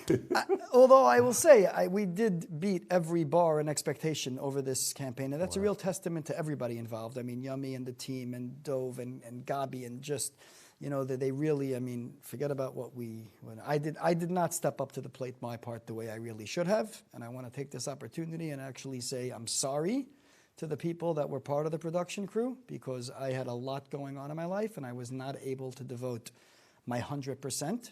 Well, it's funny, because to us it looks like 100%. Isn't that interesting? Well, they still pulled it off. Yeah. And, Nikki and Sippy and Zoe and everybody, we just had a lot of people who just did great work, and it's amazing to be where we're at. Well, that's for sure. And also, one second, I forgot, we also have, my resident, I'm scared to say his name because he's going to yell at me, so I'm just going to say Danny. That's it. I'm not going to say anything further. Danny. Thank you, Danny. We leave it at that. The number right now is 5,383,000. I'm a little concerned about what Tzvi just said. It's possible the matchers won't be as enthusiastic after 9 p.m. Eastern Time as they are right now. So let's get those matchers to really have to cough up some of that money on behalf of Amudim.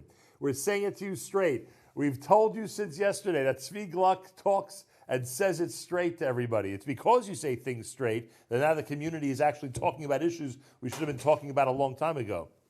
So I thank you on behalf of the community for that. But I thank you, because you were the first to ever bring me onto the radio. Wow, when we you. first started, and it was risky, and I remember we had our first topic, and you were like, you know what, we're going to do it.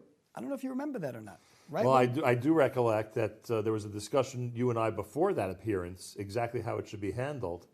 And isn't it funny that we're at this stage today where people are so desperate for help for fellow Jews out there that they're willing to discuss anything if they think the end is going to be a positive end. Absolutely. So Baruch Hashem for that. The number is 5,386,000. It's not moving quickly enough for us. I don't care if I spend the next 15 minutes just pleading with everybody out there to get us to 6 million. This is the last quarter hour. This is it. This is the time, the 11th hour, or the 36th hour, as we say in this business. This is the time for everybody to come forward and make sure Amudim has what they need. Could we at least in the next few minutes get over the $5,400,000 mark, and then we'll move to the next one? Please, everything you're giving is tripled right now. Tzvi Gluck and everybody here would love to see great success for this campaign. We've had success so far, Baruch Hashem. Now we'd like to see great success. Tzvi just mentioned that the website's going to be live for as long as it takes to get to the goal and beyond. And why not? We want people to be able to donate whenever they have an opportunity. But also remember, as Yami Schachter said earlier, that all of the amazing features, and there have been so many of them, great panel discussions, interviewers with great interviewees, great game shows, including you trying to make your way through an interesting menu, Holy in Squares, Rabbi Goldberg with Rav Schachter, which was an unbelievable piece, and so many others.